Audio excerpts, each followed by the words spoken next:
Hello, I want to welcome each of you to the LAPIO webinar on the AFL-CIO's foreign policy. LAPIO is a labor education project on AFL-CIO international operations. My name is Kim Sipes, and I'm a member of the National Writers Union. I'm also the author of the leading book on the AFL-CIO's foreign policy in the world, a book called AFL-CIO's Secret War Against Developing Country Workers, Solidarity or Sabotage. I'm speaking to you right now over by tape because I've got a commitment that I cannot get out of, or otherwise I would be there with you. I will join future webinars, of course. I've been asked to say a few words to introduce LAPIO and the webinar since a preceding commitment keeps me from joining you.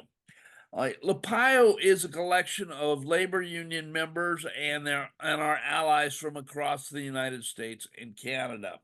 We're in a number of different unions, and we've all come together with the idea that the AFL-CIO should not be working against workers anywhere in the world. A lot of people don't know this, but the AFL-CIO has had its own foreign policy for over 100 years. And in general, they've been working to intervene against workers. They've helped overthrow democratically elected governments, such as in Guatemala in 1954, Brazil in 1964, Chile in 73, and they were supporting the effort to remove the democratically elected government in Venezuela in 2002. Now, this is not speculation. We know this. We also know that they've helped support dictators in countries such as Indonesia, the Philippines, South Korea, Taiwan, and the Congo. Now, this is stuff we're not speculating. We know about, some of us have been doing research on this subject for over 40 years. So what we're trying to do with LAPIO is to reach out to include trade union members across the country to join us to help build a mass movement to get the AFL-CIO to quit working against workers across the world. We think this is an abomination and we want it to stop. So some of you are new to this subject, others are more experienced. I want you to not just believe what is said. I want you to think critically about what people are saying today.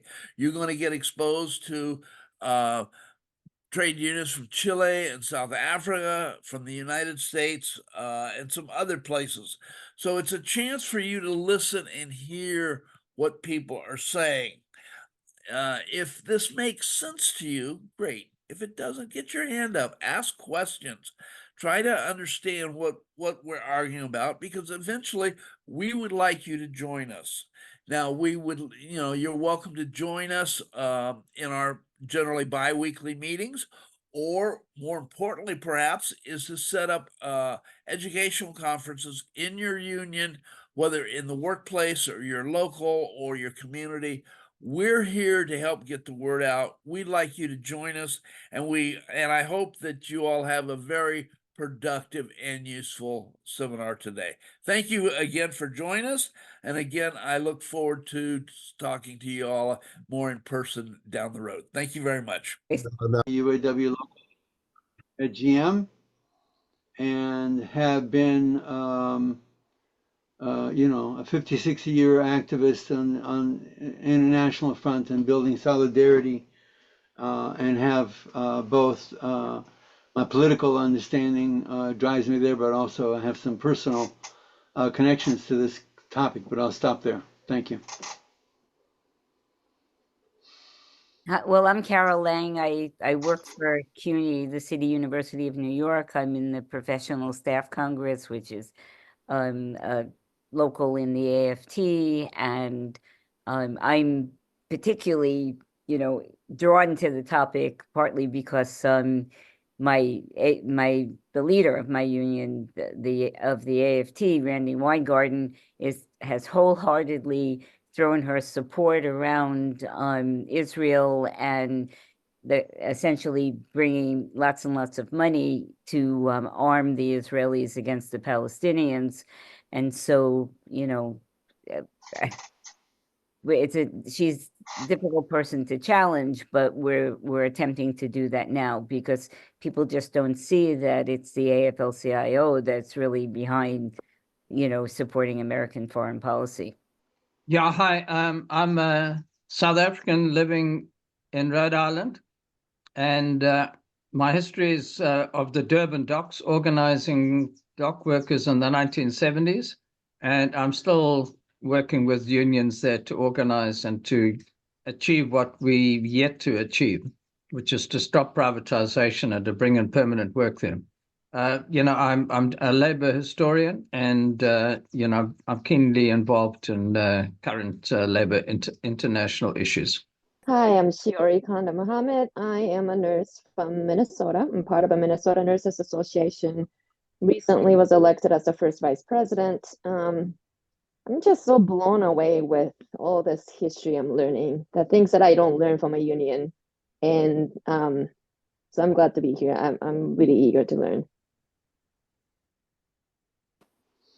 Robin?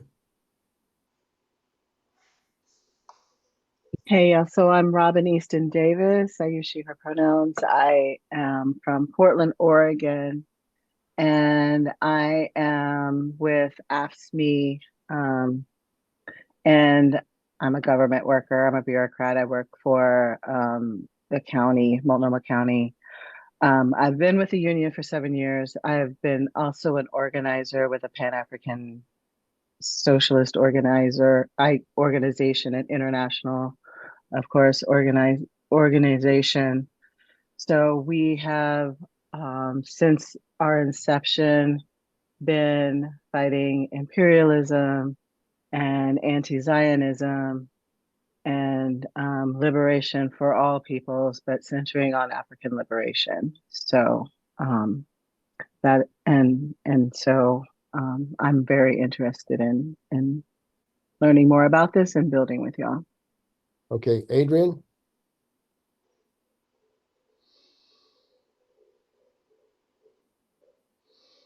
Oh, sorry. Are you calling on participants? Yeah, no, just Oh, great. people are quickly introducing themselves. Gotcha. Yeah. So I am actually, sorry, I'm walking downtown, so it might be a little loud. I'm in AFSCME Local 1215 at Chicago Public Library. And yeah, I'm sort of aware of this history, but would love to know more details on how we can organize to fight the current, you know, everything they're doing in the moment right now. So I am on my way to an action actually at the Art Institute. So I might drop out at some point. Thank you. Okay, thanks. Norm? I don't know if I can turn my video on. I'm in the car on my phone. That's So, okay. No problem. Yeah, so Norm Kerner. I am a Philadelphia high school teacher and a member of the American Federation of the Genocide of Teachers and Students in Palestine. Hundreds of our colleagues have been murdered. Thousands of students have been murdered and injured in Palestine, and yet many of our colleagues are right now fighting, obviously, you know, in the against this genocide here, and our esteemed president of the union, Randy Weingartner, just smeared us all, calling us all anti-Semites, yeah, it's just completely outrageous what we're living through. And you know, I'll just stop there. Okay. I'll just keep going. Thank you. Okay, Gwendolyn? Hi there. Similar to Adrian, I am out and about, so not really able to come off video or come on, unfortunately. But yes, I am Gwendolyn or Gwen. I use they, them pronouns, and I am an organizer with AFSCME International Union. So good to see fellow AFSCME folks here. And yeah, similar to Adrian, I'm somewhat aware of the history, but definitely wanting to learn a lot more and to figure out how it can fit into some of the work that we're doing with, for example, Green for Palestine, which is part of the National Labor for Palestine Network. So anyway, I'll stop there. Really happy to be here with everybody. Great. Okay, Sarah? Hi, everybody. This is Sarah. I am a member of SEIU 10-1 as a CQA construction site inspector. I'm also a member of SEIU 10-1 Members for Palestine, and really lucky to call a lot of comrades living in exile from different countries in Asia, my comrades too. And so just really curious about what y'all are going to discuss today in terms of international solidarity. I'm in Oakland. Okay, and Per? Hi, and no one would know it's pair, like a pair of shoes. Okay, Per. And Okay. I actually just heard about this from my buddy Norm, who's also on the call.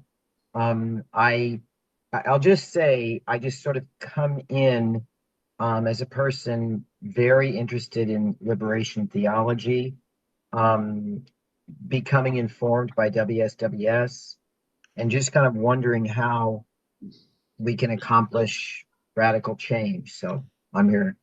Thank you, Per. Elizabeth, we're just having introductions. Okay. Elizabeth? Yeah. You want to introduce yourself? Hi, how are you? Hold on one second. I was disconnecting. Sorry for being late.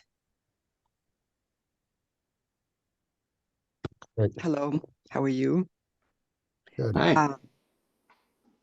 Introductions in terms of union. I just got on. I'm sorry. Could you give me Who you are? Yeah, just a brief introduction of who you are. And Okay.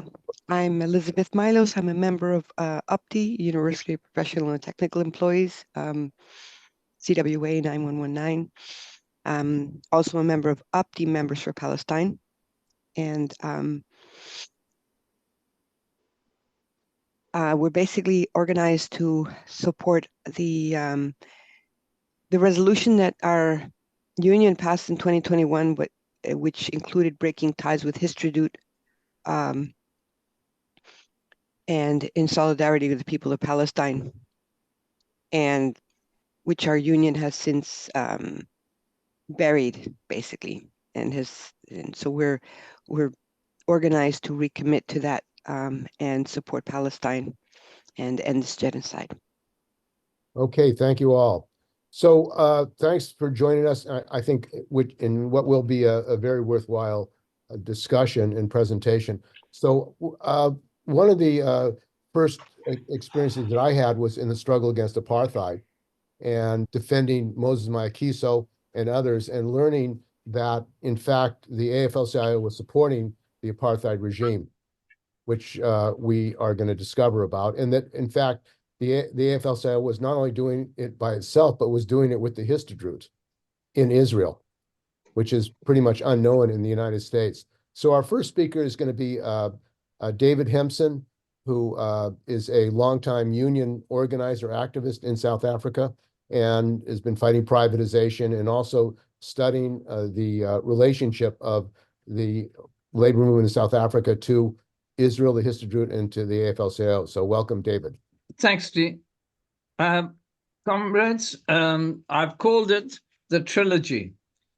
I'm looking at the links and the unlinks, the different types of ways in which the AFL-CIO, the British TUC, the Trade Union Congress, and the Histadrut have taken action in response initially to the working classes' rise in 1973 after a period of severe repression during the 60s, in which most of the political leadership and the trade union leadership either ended in prison or in exile, and then carried through the history of the interventions which were taking place in apparent solidarity, but as Kim mentioned, it's either solidarity or sabotage.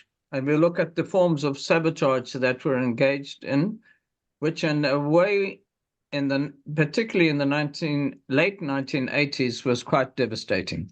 So I've termed it late solidarity because when the liberation movements in South Africa were repressed in 1960 and throughout the 1960s, and then when the working class announced itself, the black working class announced itself in the 1973, there was no solidarity out there from the AFL-CIO or the TUC or the Histadrut.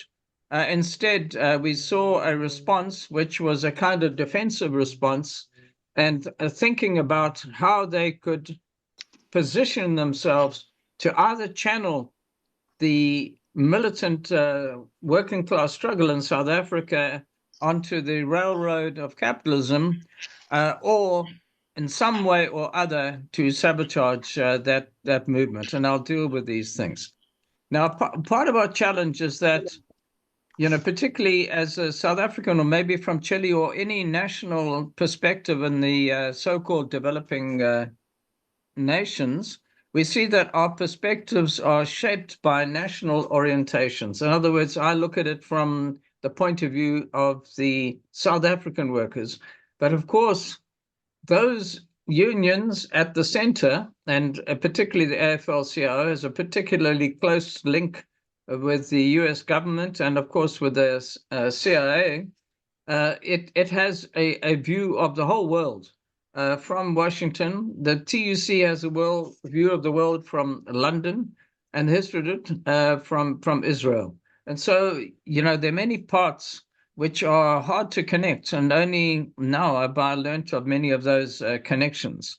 So at times, these various centers are in competition with each other because capitalists don't necessarily get on very well with each other, but mostly they are dedicated to the idea and to the strategy of sabotaging the trade union movements which have arisen, but to use the language of solidarity, to mumble the words of solidarity.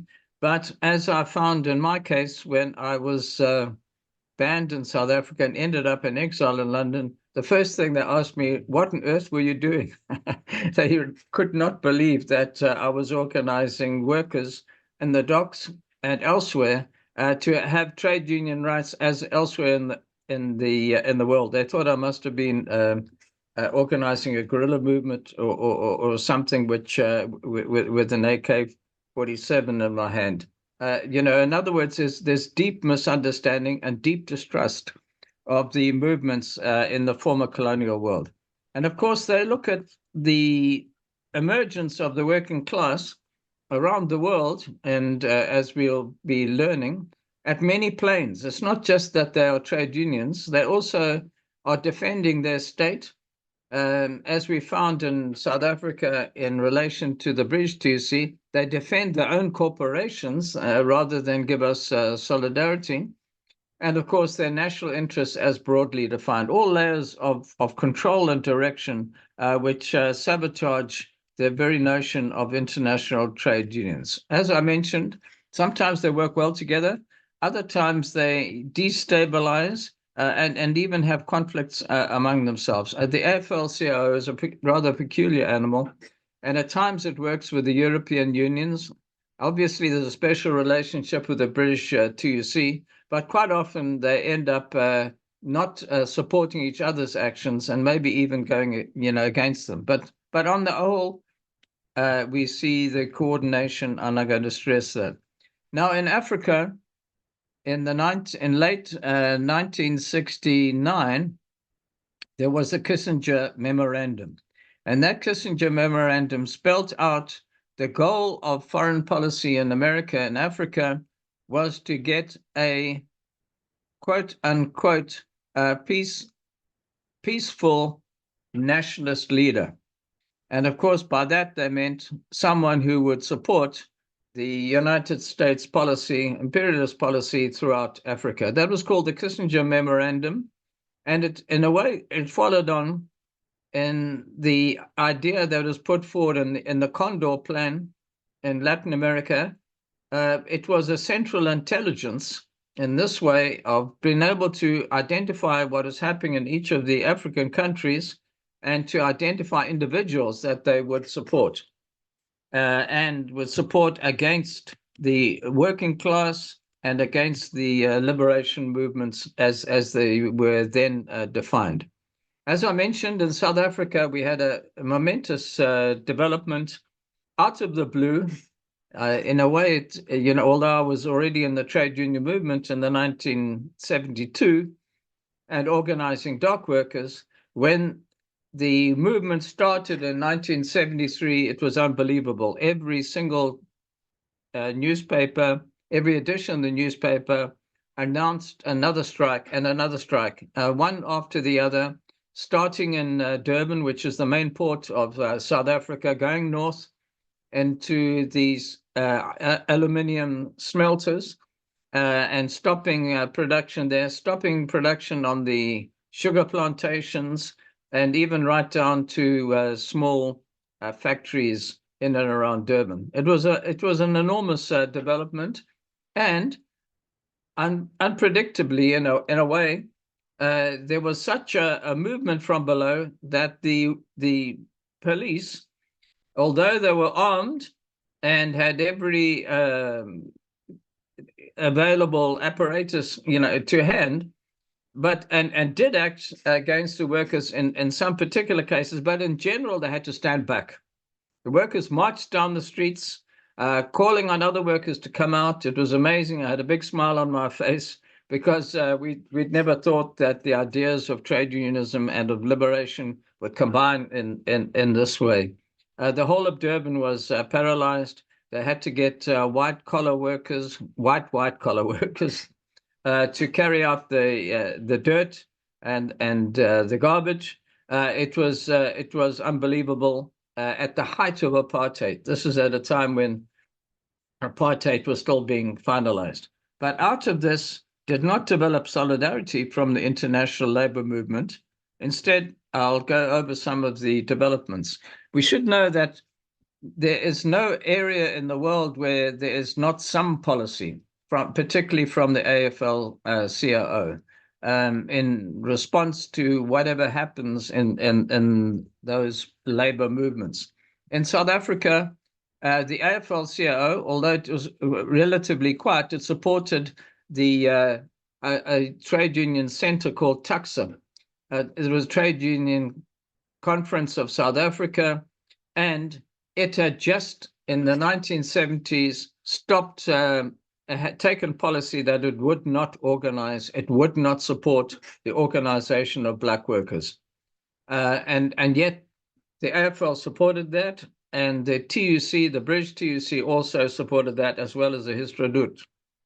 Now, when the mass strikes took place, the AFL-CIO was completely silent. Instead of coming out and saying, this is the way forward, which it later muttered to itself, it's had nothing to say. Instead, in the division of labor between America and Britain, the British TUC, the British Trade Union Congress, visited South Africa, and they only visited the black unions because comrades around me and other members of the trade unions went to their hotels and demanded that they come out of their dinners with the British companies and meet with the unions, which eventually they did very in a very I wouldn't say angry, but in a very reluctant mood. They all wanted to had finished the evenings with drinks and go back to their luxury hotels. So we didn't have that support from the British TUC, and well, of course, we didn't anticipate any from Histadrut. But in 1976, when I went into exile and discussed with international trade unions, that was the International Confederation of Free Trade Unions, which was at least openly advocating and supporting black trade unions, although from its own perspective, it saw that it could develop trade unions which would follow the European lines and have class collaboration in the end. but at least they did give some support.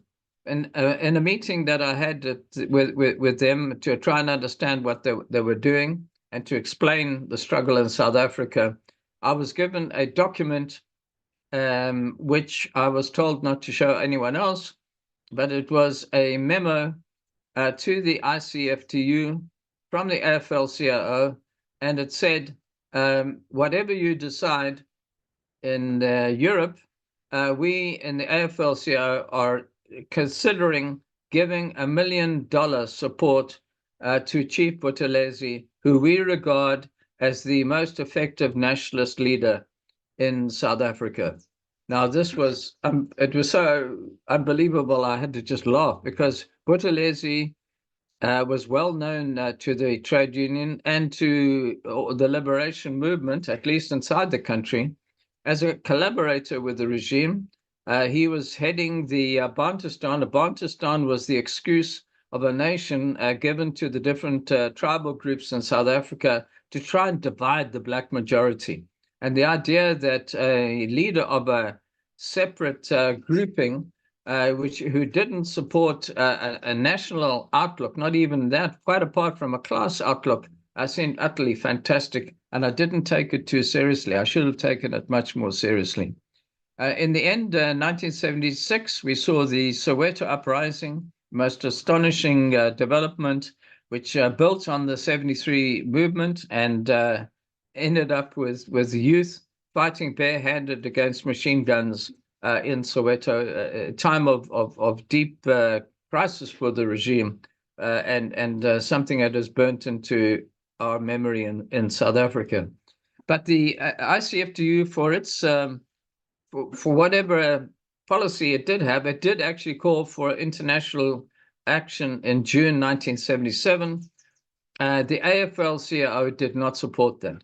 So all along the line has been forced divisions and not acting in solidarity, even with the more reformist, well, they were frankly reformist international groups. Now, where does the Histadrut come in? Well, if we had a more time, I'd explain it, but Histadrut really operated as a kind of a child in relation to the AFL-CIO parents. It operated, remember, it was a kind of a trade union, but not really. It was both an employer. It was a big, at that time in the 1970s and up to quite recently, Histadrut is the biggest employer in Israel.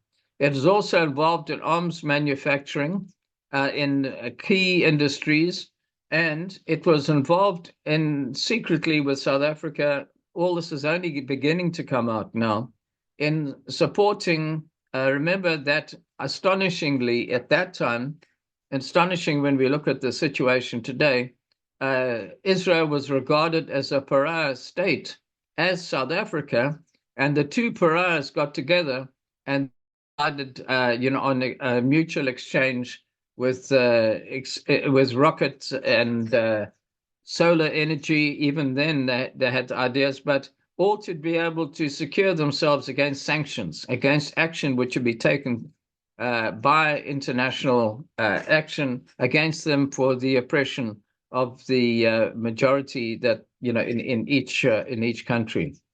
So in the 1980s, the Histadrut was involved in these changes, and when I was in Dar es Salaam in Tanzania teaching there at the university in 1979, there was a report that South Africa had exploded a nuclear bomb.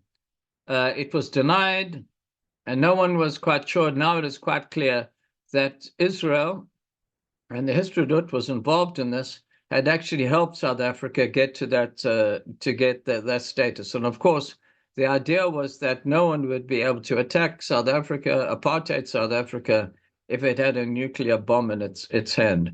So we can see that the Histadrut was fully involved in all these decisions.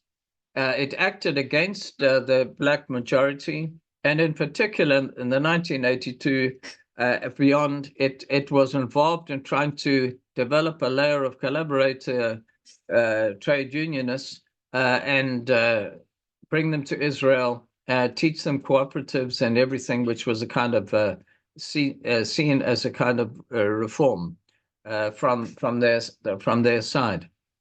All, of course, with joint arrangements with the AFL-CIO. But in 1982, right out of the blue, it was like a thunderbolt because no one could believe it. Remember what I said, that there was this document in 1976, which I'd seen. In 1982, suddenly that document was carried into action. The Mini Award for Freedom was given to Chief Buthelezi early in 1982, and they covered their tracks by also giving the award posthumously to one of the trade unions who'd been beaten to death after torture in South Africa. They then made a visit to South Africa, and but the AFL-CIO is very far from being a diplomatic success, and many of the unions just refused to meet with them because of the character. So in other words, they tried everything. They put down a lot of money to be able to build trade unions in their image, and it hadn't worked. But now, if the idea of false solidarity hadn't worked, it then moved on to a different plane. By supporting Buthelezi, who was a part of the chief collaborator at that time with apartheid, although he made many other statements at times to cover his tracks. In 1985, there was a celebrated strike at British Tire and Rubber, a place close to where I lived, where the workers came out and struck, demanding recognition of the metal union. When that strike took place and developed with absolute loyalty from the local communities from throughout the labor movement in South Africa and throughout the region, the Inkatha, that was to say Chief Buthelezi, ordered the action by his supporters to crush that strike. And many workers were killed, houses were burnt, and they tried to destroy that union and to destroy the strike, but they never succeeded.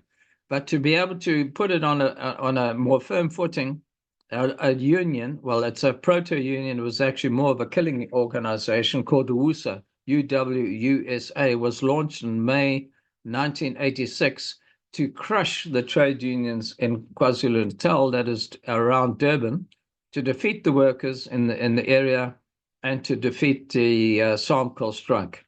Now, where did these people come from? We're only now beginning to learn, and it's still so many years later, the information, as Kim, I think, would explain at times, it's only more recently coming into our knowledge.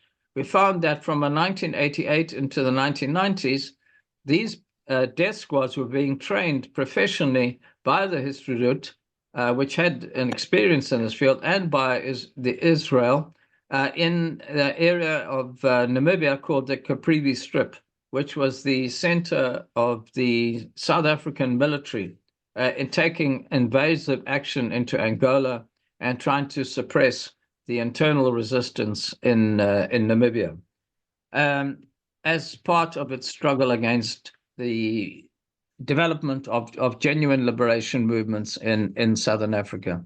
Now, comrades, that is one side of the situation.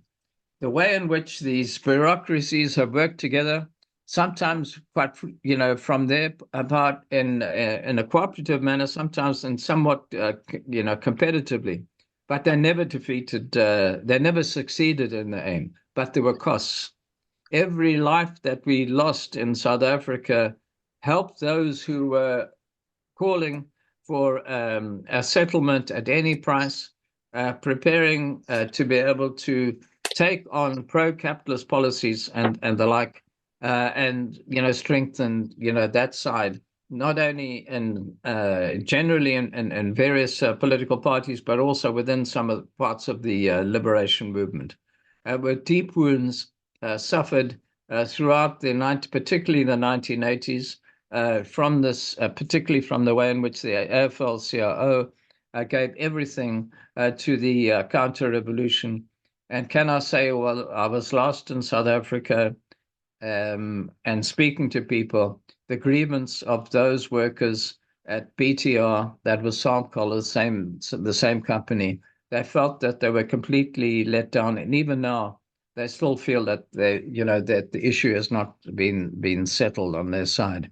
So we see now we look towards the genuine solidarity internationally. South African workers are struggling in quite terrible situation right now with something like 37% unemployment, and among the youth, somewhere around about 70% unemployed, and even graduates unemployed, and an economy which is just moving very slowly and in many contradictory ways from year to year. We're desperately looking for support and building genuine trade unions, and to be able to build a workers' party, to be effectively representing ordinary working people, to secure their lives, to have decent houses, and to have a future for their children. Thank you, comrades. Thank you, David. So our next speaker is Frank Hammer, and Frank was past president of UAW 909 and has been involved in a long struggle, decades and decades of solidarity with workers of Latin American workers around the world. Welcome, Frank. I was seconding the motion, Lisa's motion, to hear more about Histadrut, as we all need to be much more informed. But anyway, yes. So I think what I wanted to talk about, and I made some notes here, was really coming off of the Labor Notes conference that some of us attended in Chicago a week or two ago. And the notes that I have go like this. That what we saw at the Labor Notes conference was a profound stirrings of a growing activism within the labor movement in the U.S. And that regardless of the Labor Notes politics and its economist approach to the class struggle, it was a very, very important and worthwhile event with over, I think around 4,500 active trade unionists, including leadership, including staff, but especially including many rank and file organizers, and brought together quite a significant diversity and also international representation. And the mix and the workshops and the like and conversations and so on was high energy and very intense. And we should advocate for more. And we should begin to advocate for a politics that takes up what was left out. And that was the leaflet that we distributed at the conference. Namely, that even though there were like 300 workshops at the Labor Notes event, not one focused on the role of the AFL-CIO. Nationally, internationally. Not one focused specifically on the Solidarity Center, the main arm of the AFL-CIO internationally in 60 countries, funded through the National Endowment for Democracy. There was not one of the 300 workshops about the Solidarity Center. And of course, it's not too hard to imagine why there were Solidarity Center participants at the Labor Notes conference and undoubtedly received funding from the Solidarity Center to put on the conference. And lastly, the other thing that we pointed out in the flyer was that there was not one workshop about May Day at a national labor conference. And what even makes that a little bit more significant is that my union, the UAW, under the leadership of the Reform Slate now with Sean Fain, has specifically identified May Day as not only important, but it is a target unfortunately in 2028 for his advocacy for contracts in the U.S. labor movement to end on the same date, on April 30th, so that there could be the prospects of building a general strike with workers walking off the job all across the country, so that with this being projected, and incidentally with Sean Fain present at the Labor Notes Conference, also unprecedented that somebody from the UAW would play that role at the conference, that why the Labor Notes Conference wouldn't take this opening and build for a national celebration, a trade union celebration of May Day, as it is, after all, a U.S. Or an event of U.S. origins. Beyond that, what was missing was a debate about the Biden-Trump election in the fall of great significance to the labor movements here and abroad. What was missing was discussion about increased wars and war preparations, especially considering the saber battling directed against China, and even the possibility of nuclear war. These were not subjects of discussion. And of course, not discussed either is the intensifying degradation of the planet and the rising environmental catastrophe. And I just want to point out, I was mentioning earlier that I learned in Southeast Asia, temperatures reached 118 degrees. And if that isn't the product of our economic system and imperialism, I don't know what is.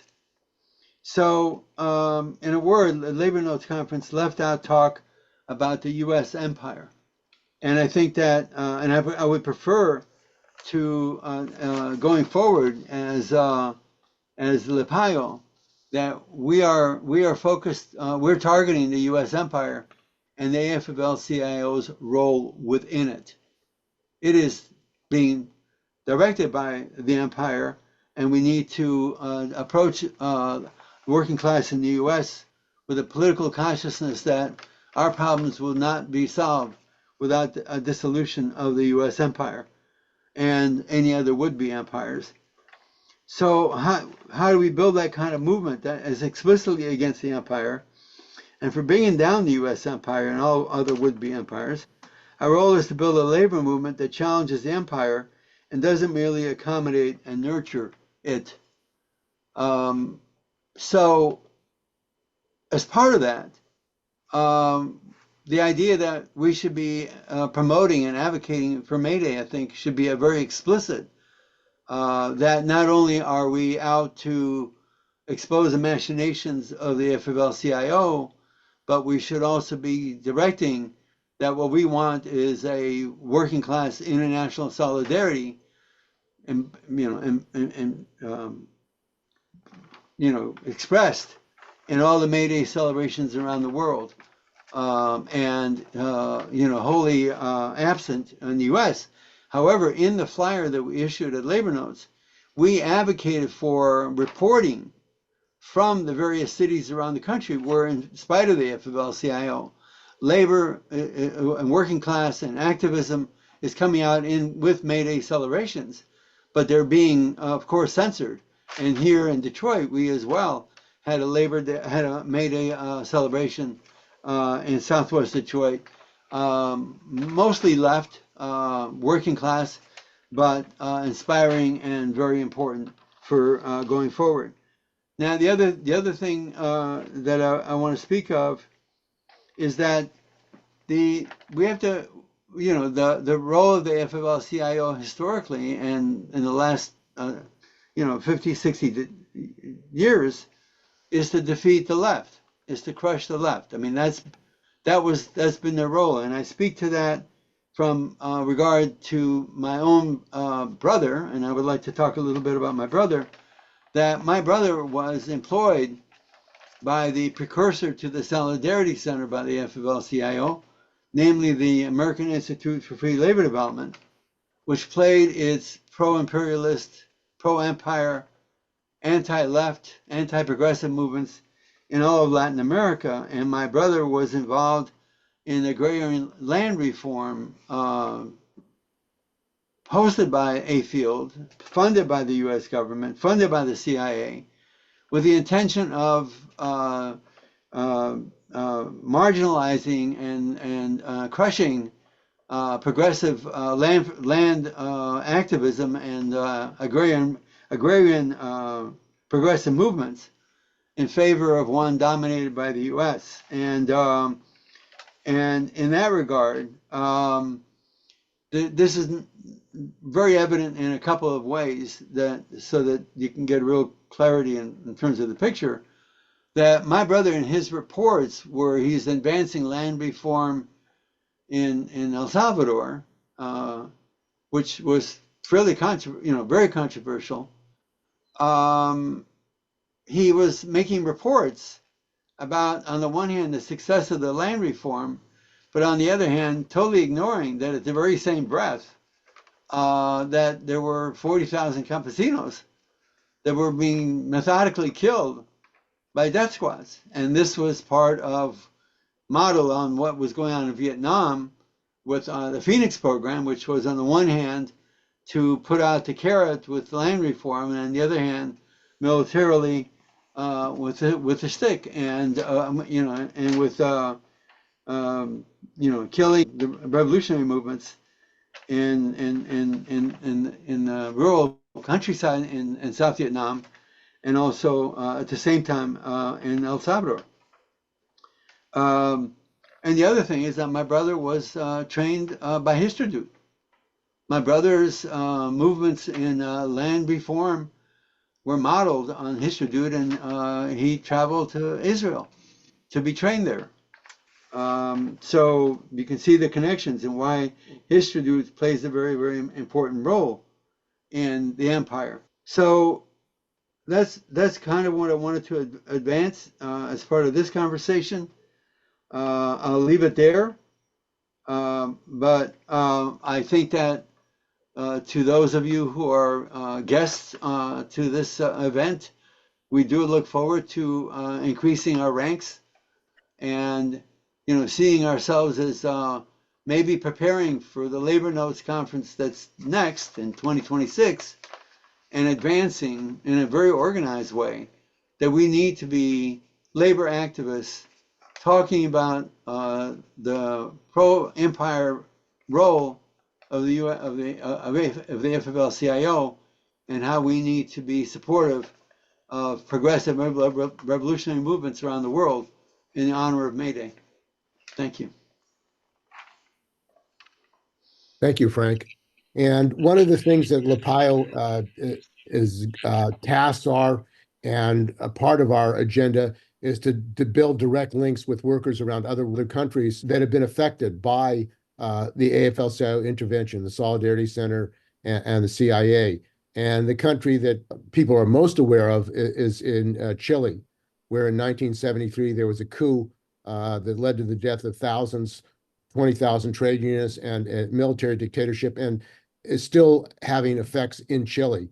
And one of the things that we did was to have, on the anniversary of the coup in 1973, we had a conference and press conference at the AFL-CIO, and linked up directly with trade unionists in Chile. This is our responsibility, because these workers are still suffering, and there has to be accountability of what the AFL-CIO has done in Chile. And joining us is Ernesto Rojas.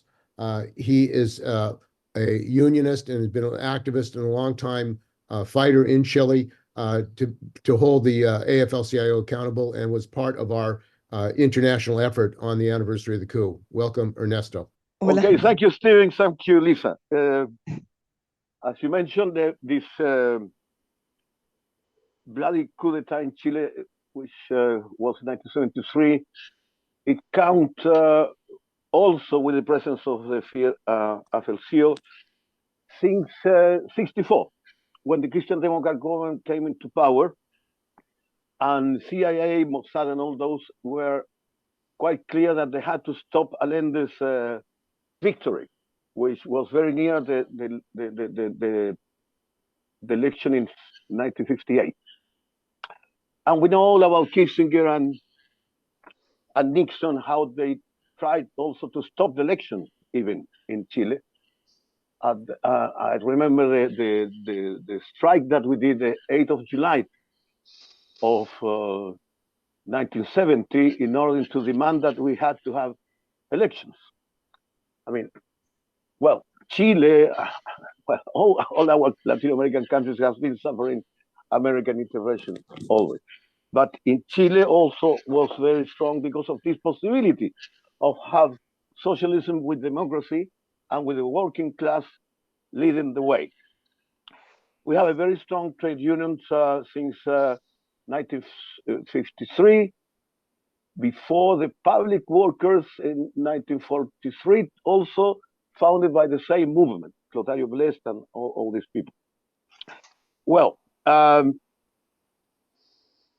the thing is that the presence of the, as I mentioned, since 1964, with the Christian Democrat development, also in the trade union movement, they came with by the hand of the AFL-CIO. And of course, the Histadrut intervention in Chile was a little bit less, not like in Argentina, that was very strong. Perón was a very good friend of this type of trade union organization, which he had contact directly with leaders of Histadrut in Argentina. And that's why the Argentinian trade union movement, for example, have all this business development with housings, etc. Very much the model that you had in Israel. But in Chile, it's different because we have a large community of Palestinians too, that, like now, they are very present in this campaign against the genocide in Palestine. And that's why they have been present our president to criticize this genocide in Palestine. But coming back to the main issue of AFL-CIO and also Histadrut, that is it's been very present, as I already mentioned, in Argentina, also in Colombia. They had the dictatorship, right, with dictatorship and narco dictatorship up until very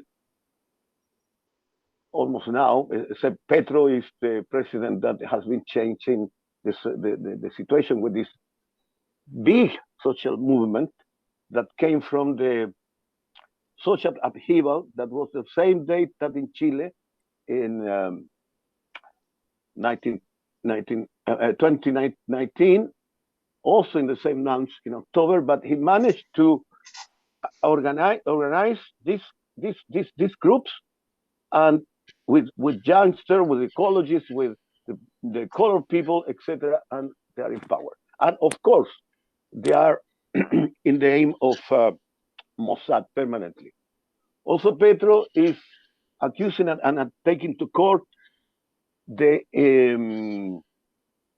participation of Mossad not only in training army forces in Colombia, but also selling guns, weapons, and all these things.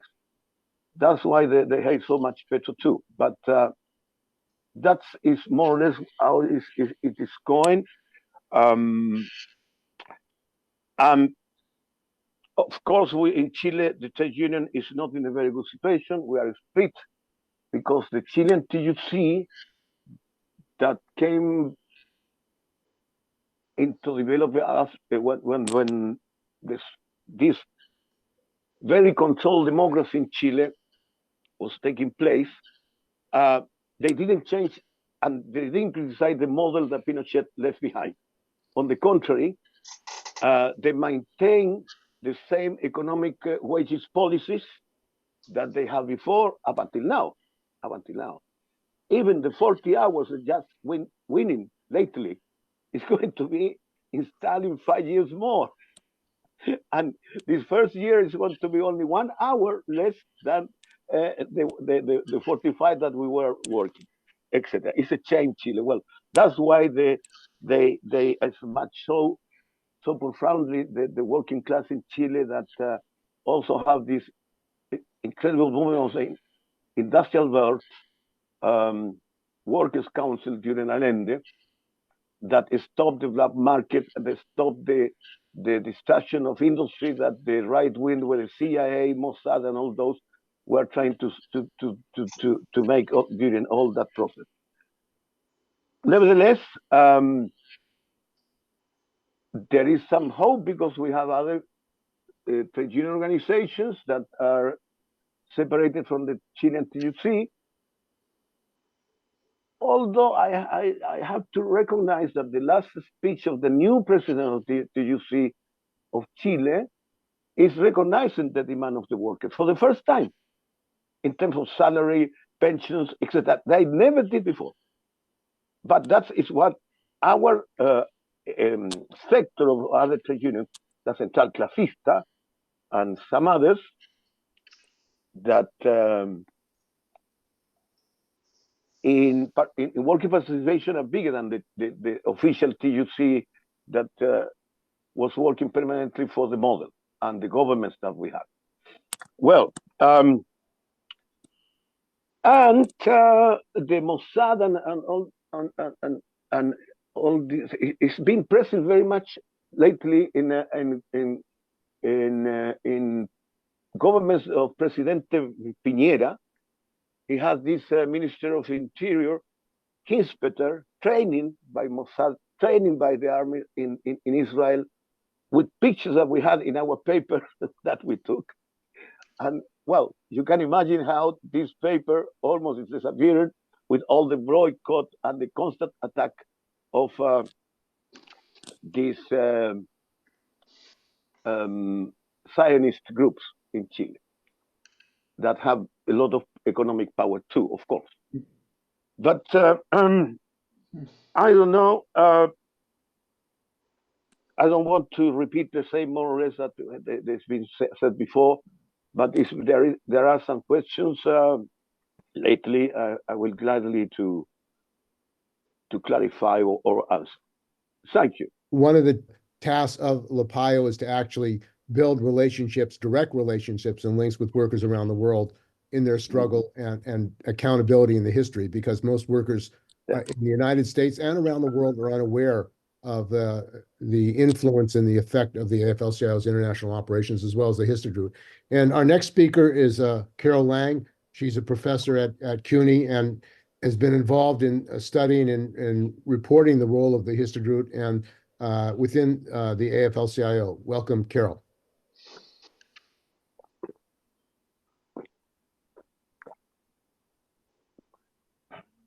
Let me see here. Carol. Am I unmuted? Yeah, you're unmuted.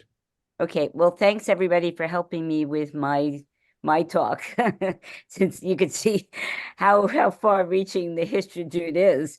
The IDF, and this is not the Histadrut, trains the New York City Police Department. So Israel is like, on the top of the list of, really shitty countries, right? So 10 minutes is really not a long time to explain, the evolving of the Histadrut and its relationship to the Israeli state. If you're interested, I wrote an article in Covert Action magazine that sort of lays out a lot of the things that people are saying now about the policies that the Histadrut has had in vis-a-vis, imperialism in, countries like Africa and Asia and, Asia and all over the place. Mm-hmm. But, for me, what's important is to understand the development of the Histadrut, because the Histadrut, without the Histadrut, there would have been no Israeli state. They, unlike the AFL-CIO, which is clearly, and as Kim said in the beginning, an organization that essentially has helped American imperialism and has supported American imperialism for its entire existence. The Histadrut not only supports imperialism, but without the Histadrut, there wouldn't have been an Israeli state. And the fact is it's not a trade union. And as much as Schuler, who's our president, and the AFL-CIO would like to argue that this is a trade union that represents Israeli workers. It's was an organization that helped build the Israeli state, and as a matter of fact, it owned its own industry. And it owned strike breakers also. So when workers would go out on strike in Israel, both either Israeli or Israeli and Arab, the Histadrut would break those strikes. So this is a capitalist organization. It's not even duplicitous in the sense that it's dual, like the AFL-CIO is, while it prevents workers from organizing, essentially it also helps to negotiate contracts. That's not the case. The Histadrut is not any way, shape, or form a labor organization that supports. It certainly doesn't support the Arab workers. The Arab workers are discriminated against. They pay dues and they have to be in the Histadrut. They pay dues to the Histadrut, but they are not represented in any way, shape, or form by the Histadrut. So this is an organization that, let me just step back. Theodor Herzl, who was the theorist of Zionism, basically argued that the British Empire was going, and the West in general, was going to have to help Israel develop itself as a state within the Middle East because of the fact that right from the very beginning, Herzl promised to do the bidding of the West.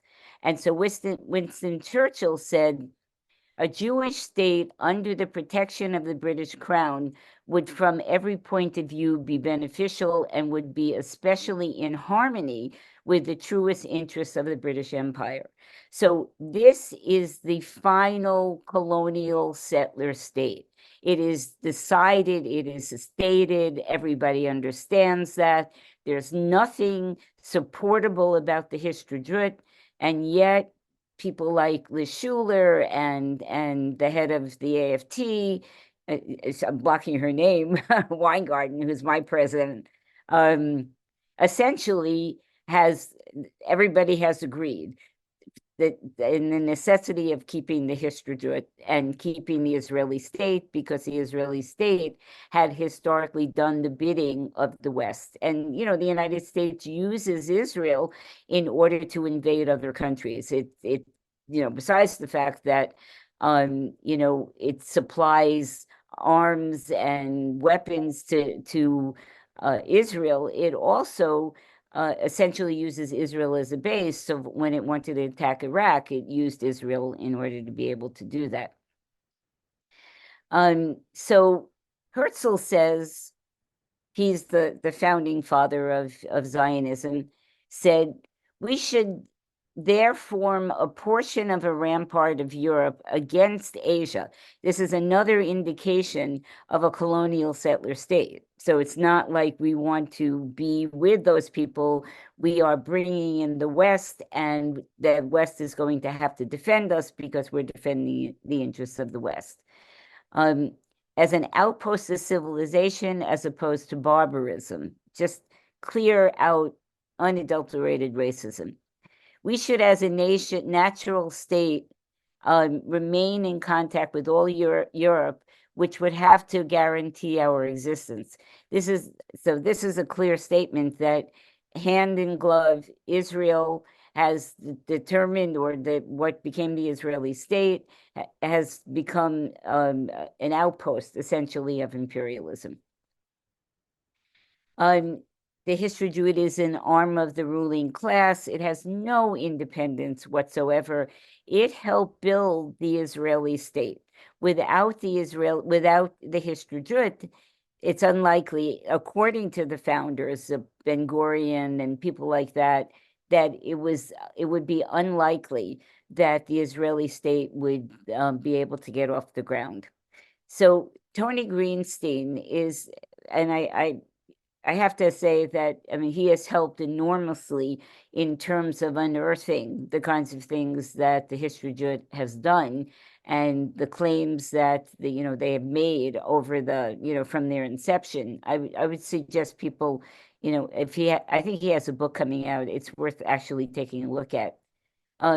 He says about Golda Meir, in 1928, she says, I was put on the Histadrut executive committee at a time when this big labor union wasn't just a trade union organization. It was a great colonizing agency. Israel's first prime minister, David Ben-Gurion, contended that without the Histadrut, I doubt whether we would have had a state.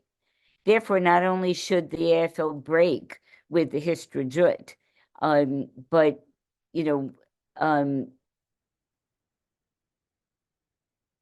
but because here is an organization that continues to condone the genocide. The Histadrut is not a labor union as much as it pretends to be, and it was an arm of the Israeli state. It has its own businesses. It's not a typical trade union. It's almost like Mussolini and fascist unions. They under Mussolini and under Hitler, they had their labor leader who would represent them in the state, but essentially all kinds of strikes were essentially outlawed under fascism.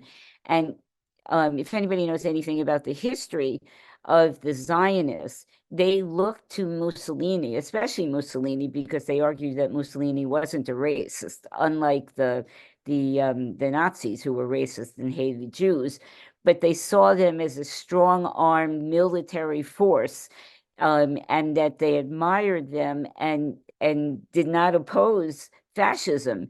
They saw themselves as organizing essentially a fascist state within the Middle East, modeled on the type that Mussolini had organized in Italy. So as I said, the Histadrut helped organize strikebreakers. So whenever even Israeli workers would go out on strike, or when Israeli and Arab workers initially would go out on strike together, the Histadrut would break those strikes. Okay.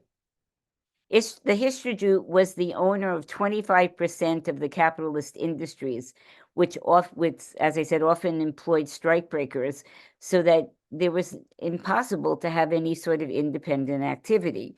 And especially since the Histadrut, who modeled itself as being some trade union leadership, essentially called all the shots when it came to workers, either Arab or Arab and Jew, going out on strike. So in 1958, and I mean, there's more incidences, as David and Frank had mentioned, and Ernesto had mentioned, that the Histadrut had played nefarious roles in all kinds of countries, helping American imperialism put down struggles. In 1958, the International Institute for Development, Coordination, and Labor Studies was established as a means of furthering Western interests in the Third World. Half of its graduates came from the Asian Institute for Labor Studies and Cooperation, funded by the CIA through the AFL-CIO. The AFL-CIO obviously has its own nefarious history all along, but the AFL-CIO and the Histadrut has worked hand in glove together in supporting all of these CIA ventures, especially in the Third World. It operated on behalf of the U.S. in African countries such as Zaire and Kenya, and thus the AFL, Israel, had essentially carried out American foreign policy and helping to shape American foreign policy, because in the beginning, Theodore Herzl, who was the founding father of Zionism, said that the West will have to comply and will have to protect Israel because they know that Israel is going to protect the interests of the West.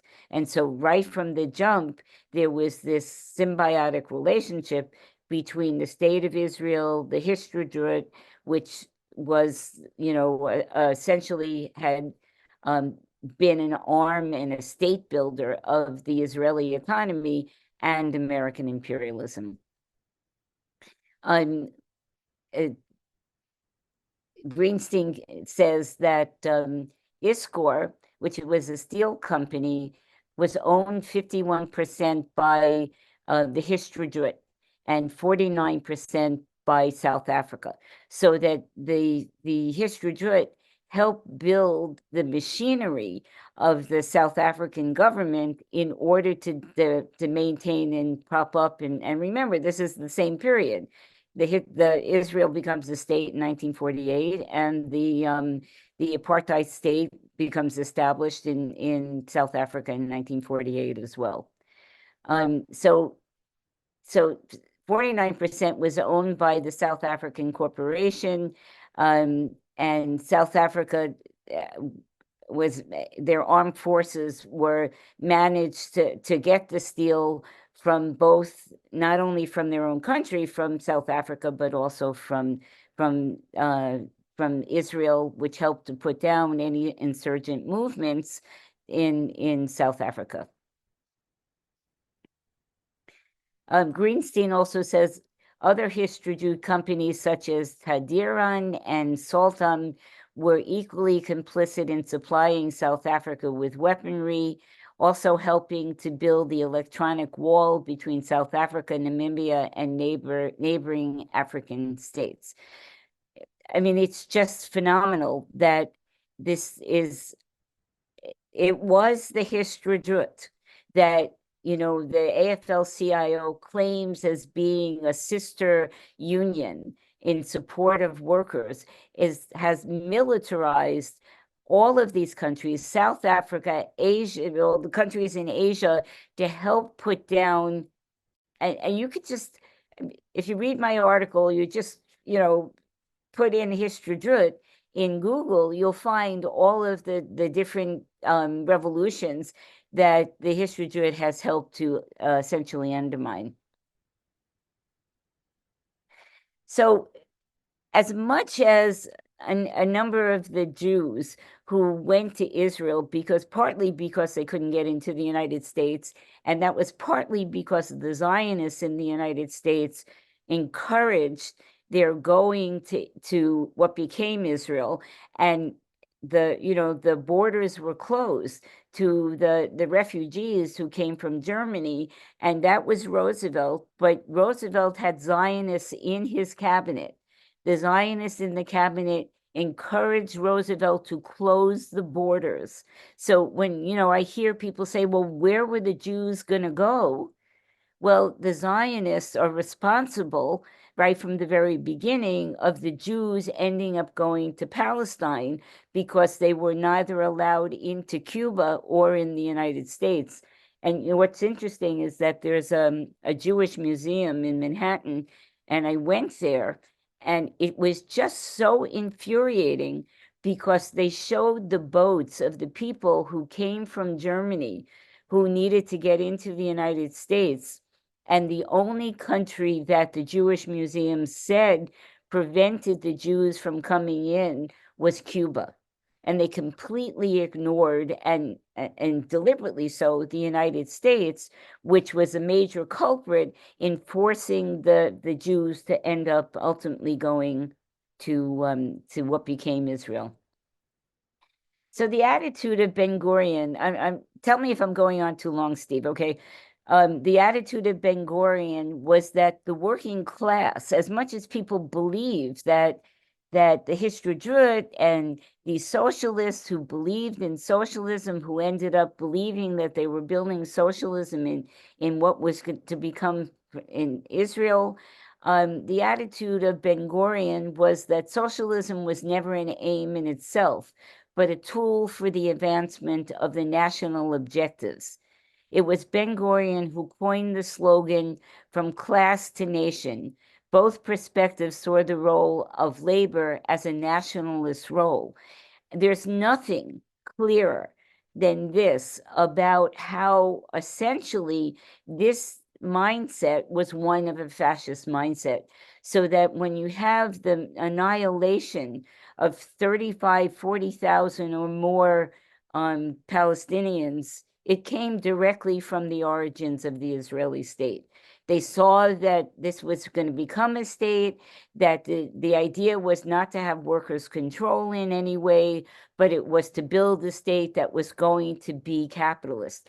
As a matter of fact, the Jews who made deals with the Nazis, who there's something called the Havara Agreement of 1933, that the Zionists dropped the boycott that was the whole entire world had on the Nazis. They dropped the boycott so that there could be some Jews who would leave and go to Israel, and they would, a lot of them were rich Jews who were able to bring their money out of the capital, out of Germany and into Israel. And so these people had the same sort of fascist mentality as the Mussolinis.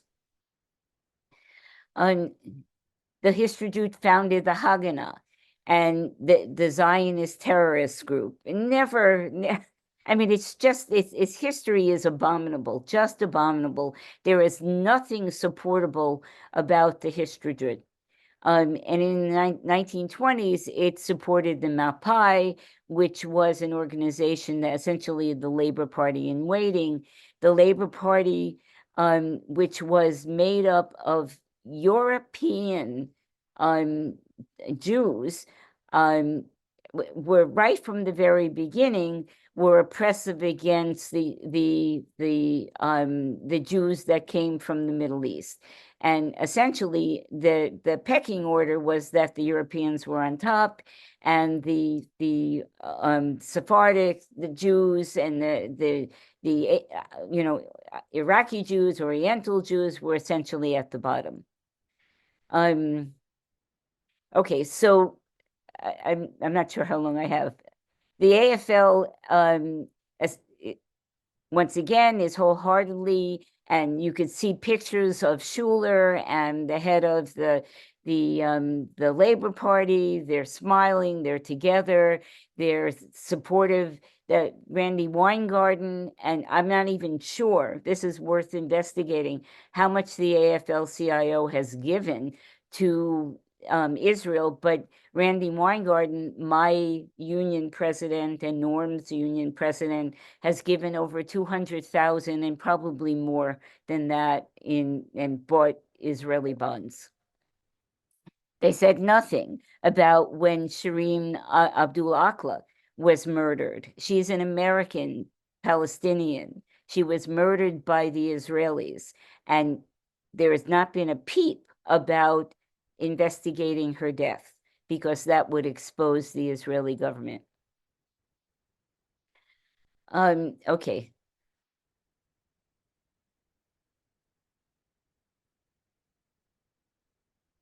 So just a little bit on Randy Weingarten.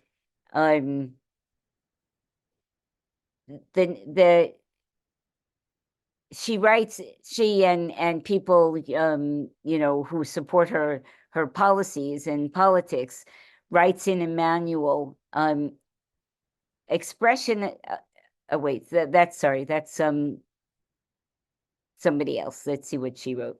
She writes, since the 1950s, since the 1950s, the U.S. labor movement has continued to invest in Israeli bonds using their pension funds. The American labor unions collectively hold millions in Israeli bonds. The AFT alone reported to the DOL, Department of Labor, that the union has invested $200,000 in state bonds. Richard Trumka, the former head of the AFL-CIO, absolutely opposed support for BDS. And she basically says, we have to keep this under wraps, because there are people who are exposing the AFT for the amount of money that it's sending to Israel. And it would be very bad if people thought that the AFL or the AFT in particular was giving money to, to the Histadrut and to genocide. She says, please do not discuss with union members, representatives of the press, or others guesstimates of the value of the State of Israel bonds held by unions. So we're completely in the dark. Nobody knows anything. There's absolute no union democracy in any of the unions in the AFL. She says, the vets from Israel activists have used such information in their arguments and have quoted figures found in Jewish newspapers and or provided by Jewish communal representatives. And so this organization that she belongs to is basically saying, just keep everything under wraps. Don't let people know that the AFL-CIO, as a matter of fact, I used to be in AFSCME, and this, I'll stop in a minute.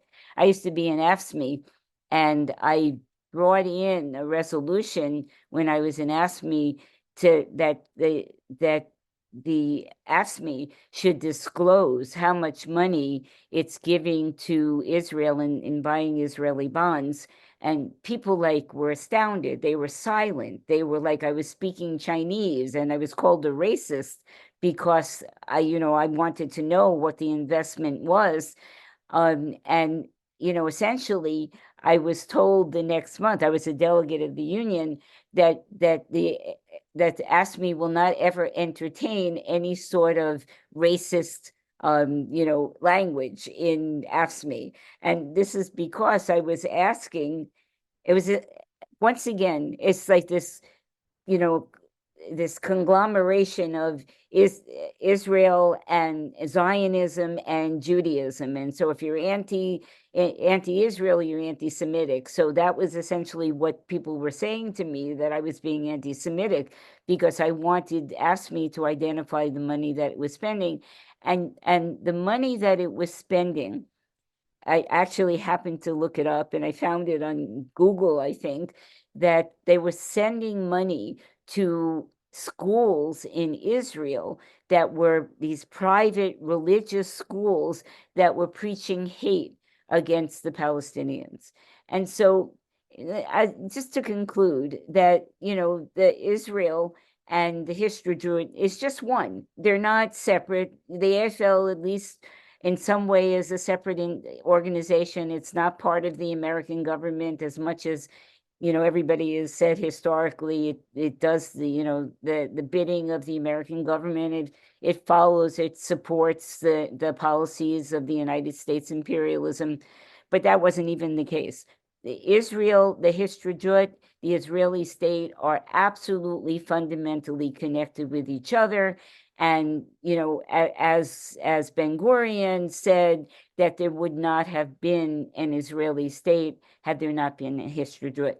So my final thing is to say that we have to demand that as bad as the AFL-CIO is, that it has to break from its relationship with the Histadrut, because the Histadrut is one that is part and parcel of the Israeli state and supports ultimately this genocide that's continuing and will never break, because it can't, because it never was an independent organization. It was part of building the state, and it has its own capitalist industries.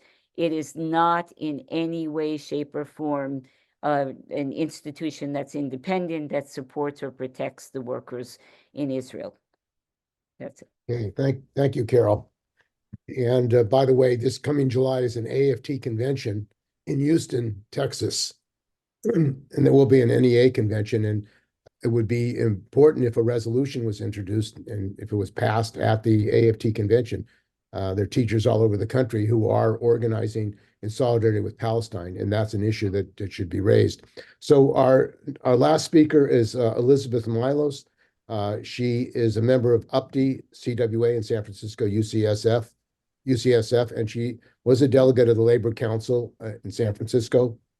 and was successful in getting a resolution passed, as she mentioned, in 2021 around the issue of Palestine and the relationship of the AFL-CIO to the Histadrut. So welcome, Elizabeth. Hi, yes.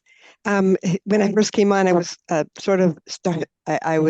hadn't really given myself a complete introduction, but I'm a member of UPTE, University of Professional and Technical Employees, CWA 9119. I was a member of the Labor Council. We were not successful in passing a resolution at the level of the Labor Council, but we had passed one at our union, UPTE, under the previous leadership in 2021. In June 2nd, 2021. I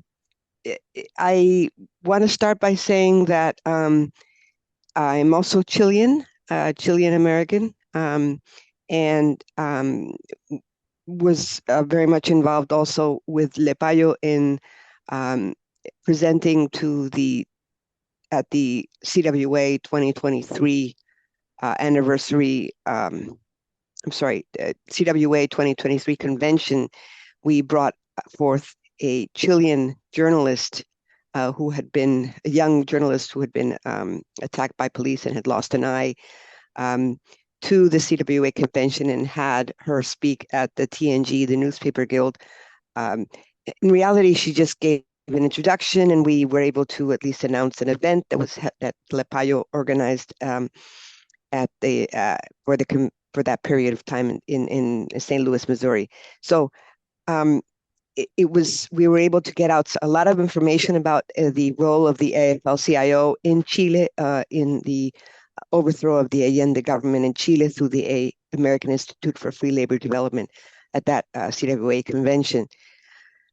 I was a delegate to the Labor Council. I was also a delegate to the CWA convention because UPTE is the largest health and education sector union of Communication Workers of America. And I was a delegate for two previous conventions. The one in 2021 was the last one. And that's where I'm going to take a step back and start from the beginning, if I may.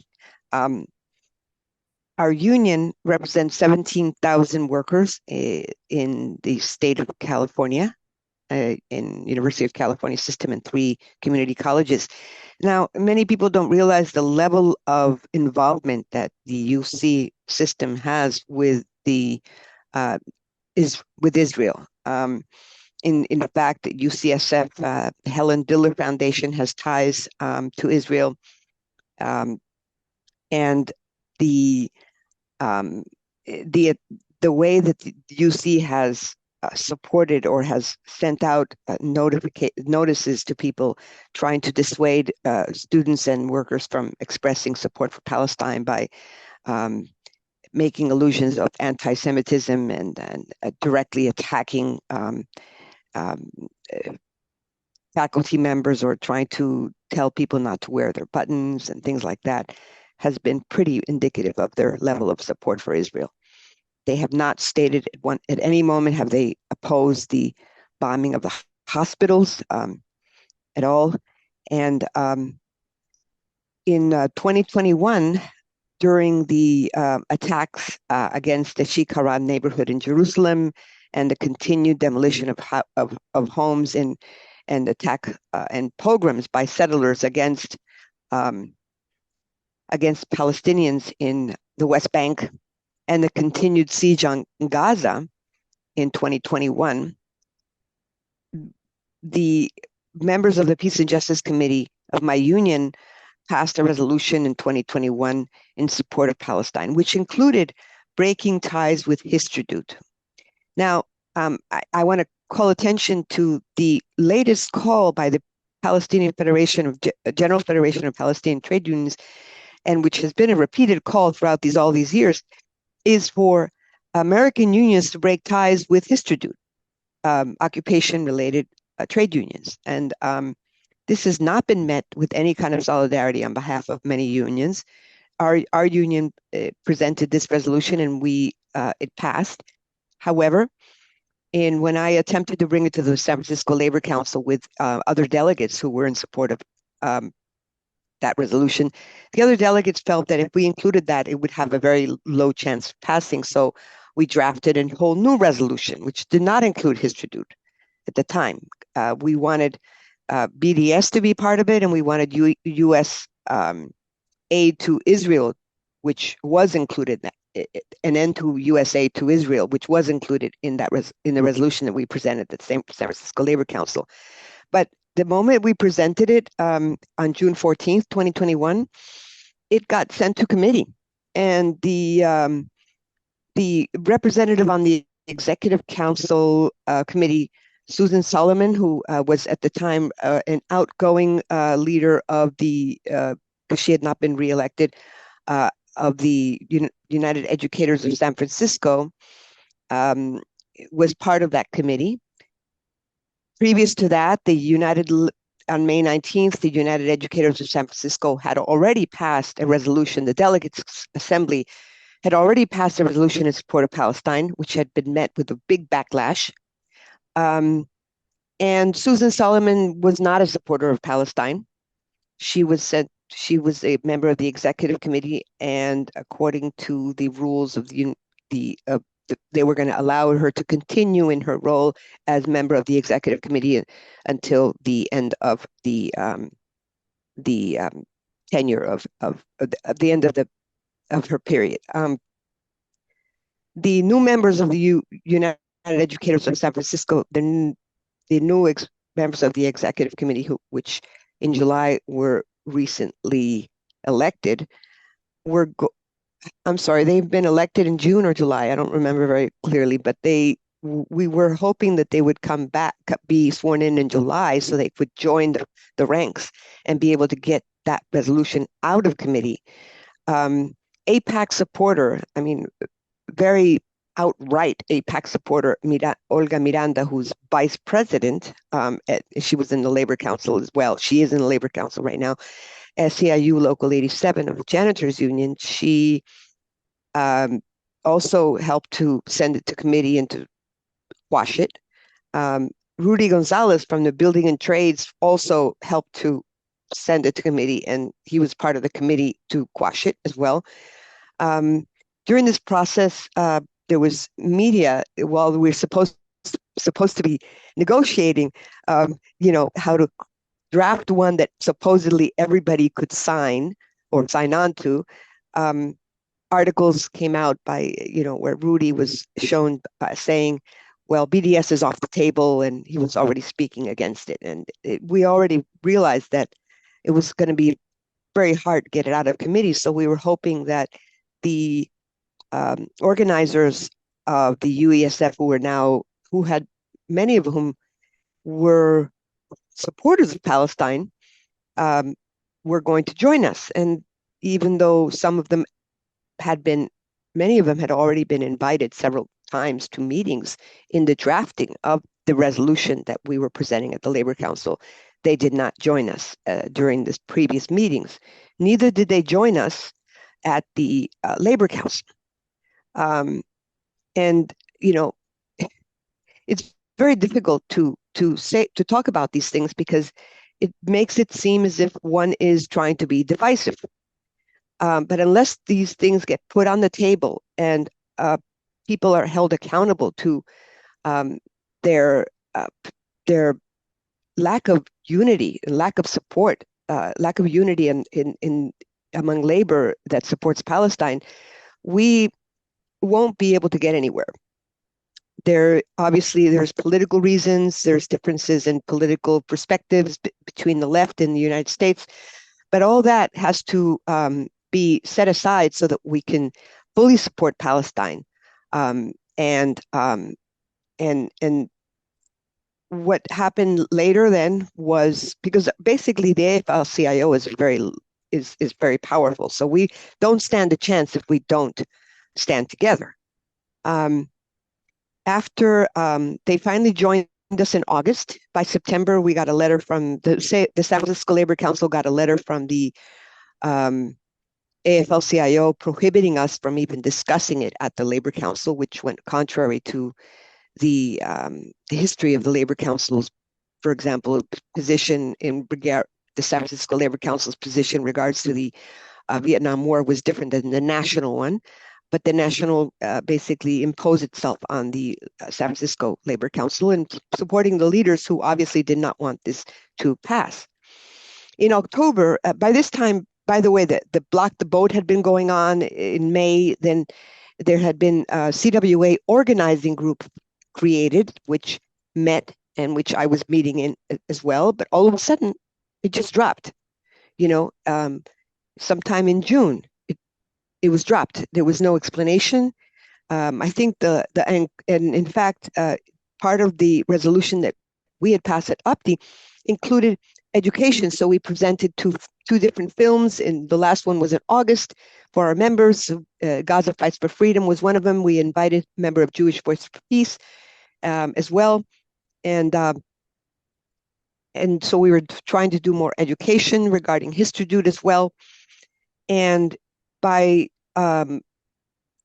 in October, the CWA 2021 had its convention, and I was a delegate to that convention. And we had agreed at the Peace and Social Justice Committee that we were going to be presenting our resolution to the CWA convention. We decided that since other CWA locals, the one in Wyoming and Colorado, had also passed a resolution, the chapter, Wyoming, Colorado chapter, had also passed a resolution, we would draft one. And time was going by and nobody was drafting one. So the chair sent me a text and she said, "Are you drafting one?" I said, "Okay, I'll do it." And she goes, "Okay." And then I did. I sent it out and no response, no objections. It was a long one because I knew that there was going to be very little chance of passing it to begin with, considering the history of the CWA. But I knew that it was going to be a very important opportunity for education, which many of these resolutions often play that role, a role of educating the members so that members can see what we're talking about. The Wyoming and Colorado, they supported the resolution. I was in contact with some other CWA locals, but the convention was held in Zoom because of the COVID. So it was very difficult to reach people. And I found myself getting a call. There were several things, there were several areas of participation at that convention that I was involved in. In particular, there was like a resolution in support of Biden's Protect Act, the act of, getting more money for unions and things. So everybody wanted all of us to vote, eyes closed for that resolution. And I noticed that there was nothing mentioned about funding for increasing the number of OSHA inspectors, Office of Safety and Health, in the middle of a pandemic. So I introduced a friendly amendment regarding that. They did not like that at all, but it passed.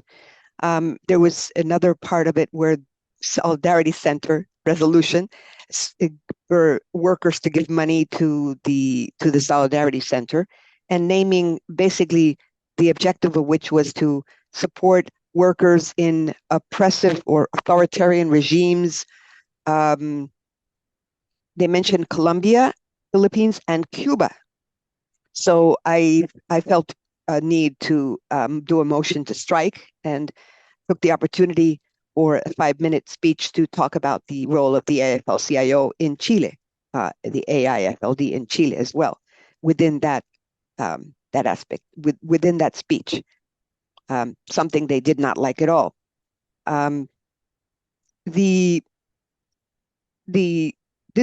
happened after I got a call from my union president, the newly elected president, who sort of was asking me to take a step back. And he was making a referral to my motion to strike before I made the speech, and also to the resolution on Palestine, which we had presented to the resolutions committee. And by that time, we spoke like an hour at the resolutions committee. And by that time, we knew that it had not been approved to be recommended to the convention, but I insisted we were going to bring it to the floor anyways. And the chair of the Peace and Justice Committee and Social Justice Committee refused to second my motion to present to the floor. I texted her asking her, can you please second it? And she said no, and there's no point, and there's no teeth. And I sort of like wonder, what are you talking about? And it was very disconcerting, because I think that the president of my union sort of so basically influenced them delegates to not support. There was a few delegates that did support it, but the majority did not even present any support for the resolution. The resolution didn't even make it to the floor. It was immediately, the head of the resolutions committee immediately objected to it, and it got taken out. So it didn't even make it to the floor. After that, the Peace and Social Justice Committee never met again at my union. And then after that, while I was still a member of the Labor Council, I had been presenting resolutions, for example, with the other unions that were supportive of Palestine, regarding Professor Rabab al-Duhabi from San Francisco State University, who had been attacked by Zionists there as well, and by the SF state. That resolution passed. And then there was another one that passed regarding the human rights organizations that had been labeled terrorist organizations. But during all that period of time, there was also issues with that the Labor Council was in support of, Don Fisher's big business stadium, where they attempt to land grab the waterfront against the ILWU. And there was a lot of different things going on. And finally, the president of my local got calls from Mike Casey and Kim Taglioni. Mike Casey is Local 2, and he's a member of Local 2. He's the president of the San Francisco Labor Council. And also Kim Taglioni is the executive director, and she was trying to, more than 2 calls, asking them to replace me, basically saying, well, maybe you can add more people or things like that. And they at that point did not succumb. But in February, in February 2023, things came to a head, basically, at the Labor Council, where the Labor Council did not support a resolution on Mumia.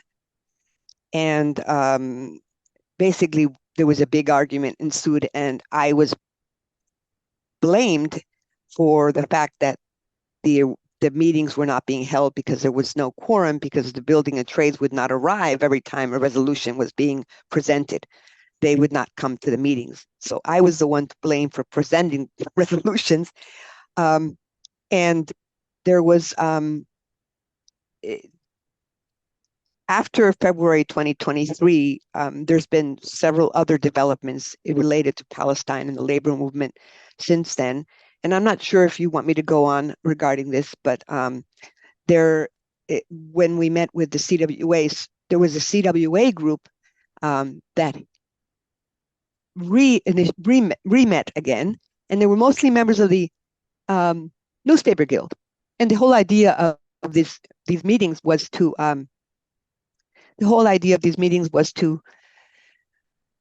supposedly try to influence the leadership of the newspaper guild to voice their positions regarding the death of journalists, which they had previously in 2021 with the bombing of one of the buildings where many journalists were housed in 2021.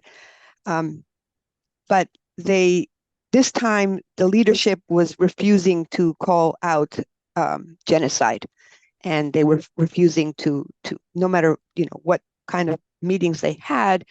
So this CWA group, there was members in it that apparently did not want to confront the labor bureaucracy of the CWA. And when the Bay Area Labor for Palestine started organizing, they had, for example, on 12/16, there was going to be a big demonstration, and there was.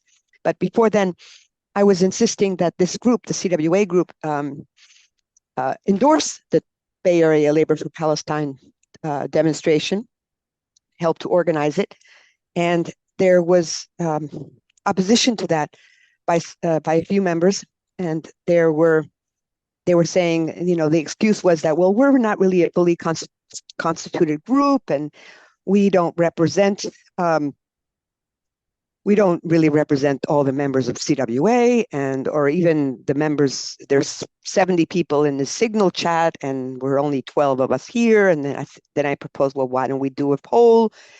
And after, they were pissed because at one point the one person said he agreed to it, the moderator, and then finally he didn't do it, and then he basically started saying that I had implying that I had sort of tried to coerce a vote into that. And that was for the 12-16, and then for the organizing meeting that the Bay Area Labor for Palestine had organized in February at the school. I also attempted to get it endorsed by the CWA group, and they finally did say, okay, yeah, we can do a poll, but you're going to have to do it. And so I said, okay, I'll organize it. And there had been about 12 people who had been at the meeting, and the result was 18 people who responded. Nobody else responded, but 18 people responded. It was unanimous. Yes, let's endorse. So it was technically endorsed, but the following week, I was removed from the chat group. I was removed from the group in CWA. But then in Bay Area Labor for Palestine, during those meetings, I had been bringing up. Luckily, at the organizing meeting in February, the Bay Area Labor for Palestine had had allowed the inclusion of a workshop on Histadrut, which many people attended. But afterwards, during this May Day organizing, there was no messaging regarding Histadrut at all, when it had been mentioned many times that we needed to include that, because that was part of the call of the General Federation of Palestinian Trade Unions to break ties with Histadrut. And finally, at the last meeting that I went to, I said, well, you're saying that you support that call, but you're not including breaking ties with Histadrut. Well, that's for a later conversation. We can't include that. We don't. And I had been invited to join part of the coalition of immigrant rights groups, because I know many of them. But I had because there was already a representative of Bay Area Labor for Palestine going there, I felt it would be almost, I sort of ceded the ground to the Bay Area Labor for Palestine group to representative to go instead of me. And what ended up happening was that basically the ones chosen to speak, not all of them, of course, but some of the people that had been chosen to speak had been, had not mentioned, and had been, there was no mention of Histadrut. There was no, there was no mention of Histadrut. There was no mention of the AFL-CIO blocking the resolutions for Palestine. There was no criticism whatsoever of the union bureaucracy at all. And thankfully, there was another demonstration that was organized by the United Front for Committee for a Labor Party at the Harry Bridges Plaza, where the ILWU members spoke. There was no ILWU members speaking at the major demonstration that was held in San Francisco, for example, and neither were there in Oakland, as far as I know. So I think I'll wrap it up there. There's a lot more that could be said, but those are the different things that have been going on so far. Thank you. And I do have some good news, and that is the ILWU on May 1st at its meeting voted to a resolution to their convention and caucus in June to shut off all trade with Israel, for the ILWU to withhold all trade with Israel, which is, I think, a good development and action that the ILWU can take. And the issue of workers' solidarity is critical. So maybe we can open it up for discussion or comments of our meeting. People, if they could raise their hand, or they have questions or would like to make comments.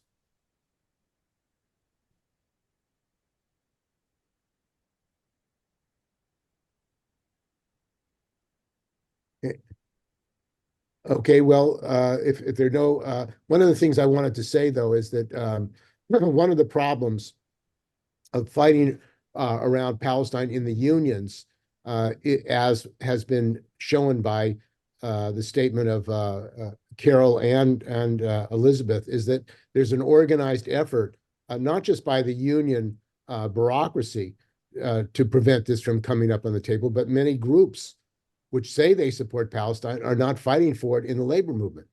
And I think that's one of the lessons that we have. If organizations that say they support Palestine and are in the unions are unwilling to fight for it in the unions, that's a major political problem. And I think that is one of the things we have to address in our effort to build, first educate workers about the Histadrut and the role of the AFL-CIO Solidarity Center, and also to get action like resolutions to conventions. And I was at the CWA convention with Elizabeth, and basically that's the only resolution that I know that's come up at a national convention of a union around the issue of Histadrut. And they didn't want to have a debate, because how these conventions are organized is before a resolution can go before the convention, at least printed, and it has to be approved by the resolutions committee, which is, again, undemocratic. So people don't even know what resolutions are introduced by locals, by affiliates. So, which is, again, the corporate structure of these conventions to prevent resolutions that may challenge the position of the union leadership, the union bureaucracy, from even coming up at the convention. So people don't even know about it. And that's why we had a separate meeting to talk about the resolutions and the actions. Norm, do you have your hand up? Let me, let's see. Norm.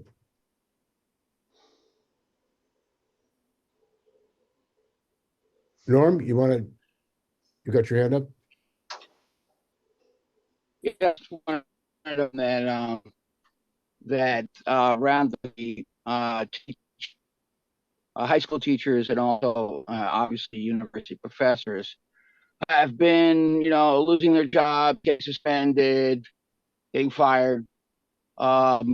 There were 3 high school teachers in Maryland who were suspended for their advocacy for Palestine. One suspended, if I recall, for merely posting on his personal Facebook page some.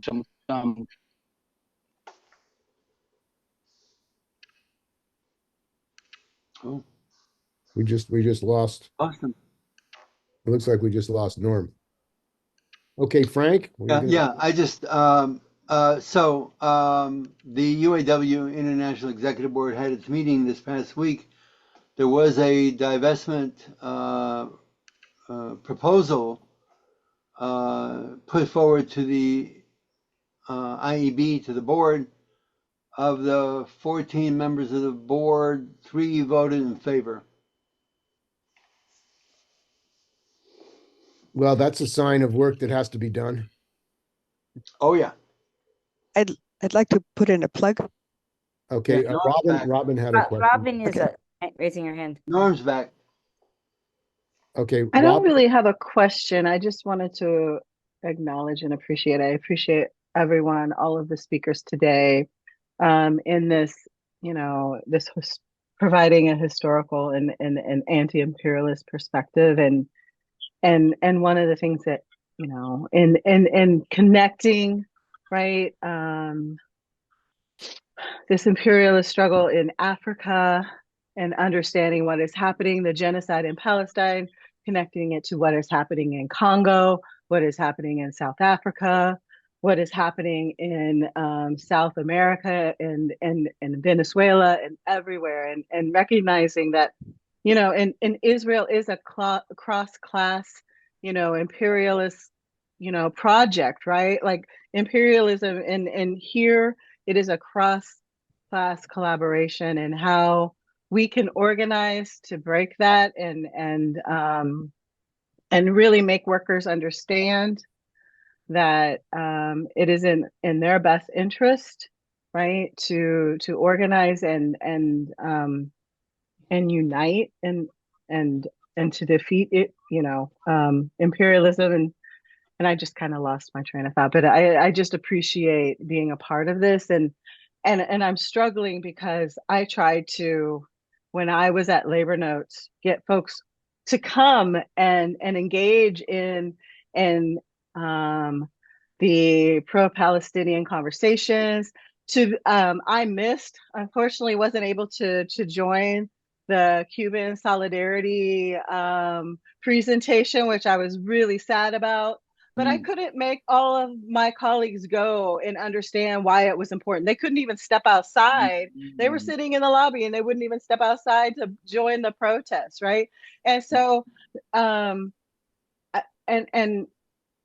so how we can connect and make folks understand that it is in their interest to engage in these conversations, to do this political education, to do these actions, and so I'm struggling. I'm glad I'm here, and I'm hoping that I can push beyond the liberalism and the economy, the economist models in our union, right? And so thank you all. It makes me feel, because I've been considering for a couple of years dropping out of my union, just not paying my dues.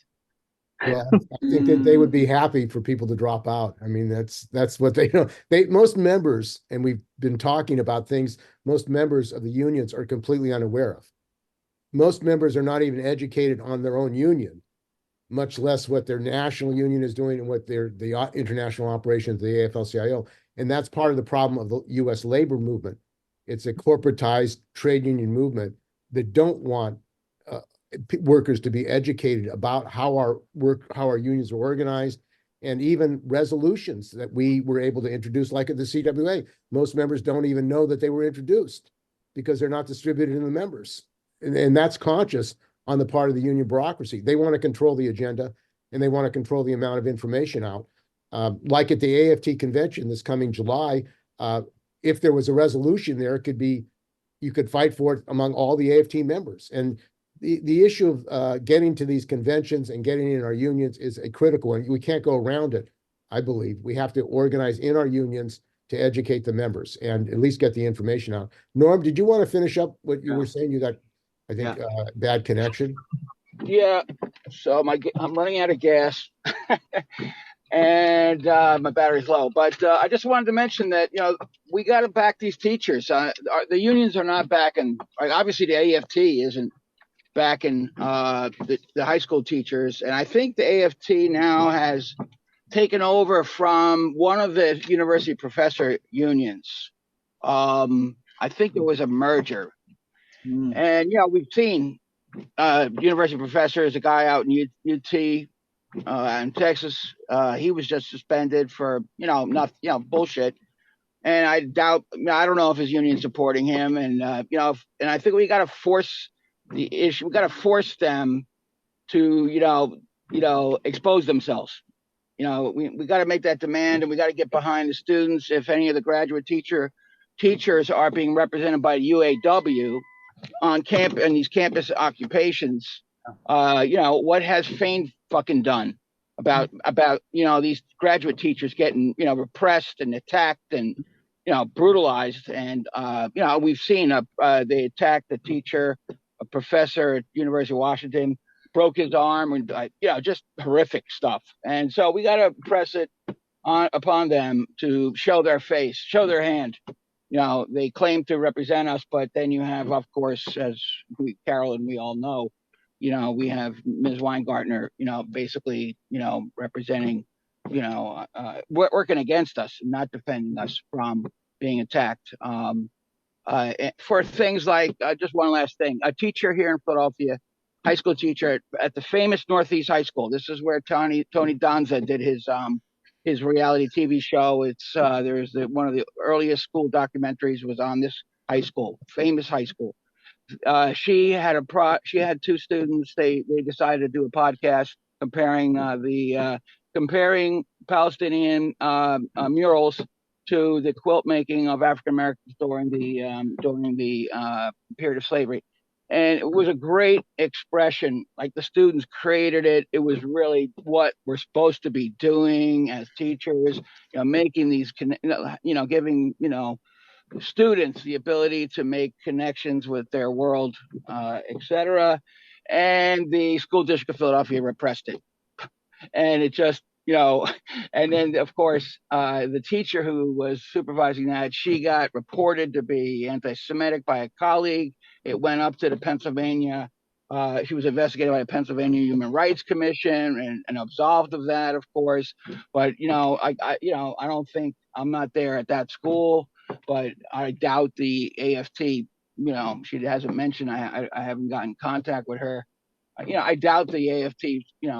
Defended her in this process. Smear process. It's just really, it's just abysmal. I'm just saying. Okay, so we gotta, back our. Right now, the point of the struggle is on those campuses. There are a lot of university union people. Like I said, the graduate teachers union, and also, the teachers themselves, who are involved, and we gotta push their unions to support them. Thank you. Okay, thank you. Elizabeth and then Carol. Yeah, I wanted to also mention the fact that we also need to pay more attention to independent media. We tried to present a resolution in what's called Progressive KPFA, the local station board. Both Steve and I are members of the KPFA local station board. And these are people that claim to be progressives or even left on the KPFA local station board. But unfortunately, they are part of a faction, majority faction, unfortunately, within Pacifica that's trying to tear down the Pacifica network, which is 5 stations in 5 different cities of the US. And it's really important for activists to run for local station board, to organize for independent media. This resolution that is here in the chat that we presented at the KPFA LSB was voted down. And the KPFA had an anniversary recently where they had an Amy Goodman show. They had also scheduled an event with Mecca, Middle East Children's Alliance, but that apparently was canceled due to lack of tickets sales, which is very strange. So despite the fact that Amy Goodman's presentation was basically centered on Palestine, there was no Palestinian speaker, no mention of Histadrut at all, of course. And yeah, there's this faction within KPFA and also what's also called, they're called the Protectors, but then there's a New Day faction, which they're allied with, and Pacifica Safety Net. They have been attacking WBAI. They closed it down in 2000. They tried to close it down in 2019. And in fact, the latest one was where they presented a petition to deny to the Federal Communications Commission to try to get the license revoked. Apparently, they said that was not their intention. That's not the remedy they were seeking. There's been since then an agreement, so that's not. But instead of giving them an 8-year renewal, they've given them a 2-year renewal as a result, pending some actions by WBAI. And the elections themselves have not been democratic. There's been a lot of hanky-panky going on.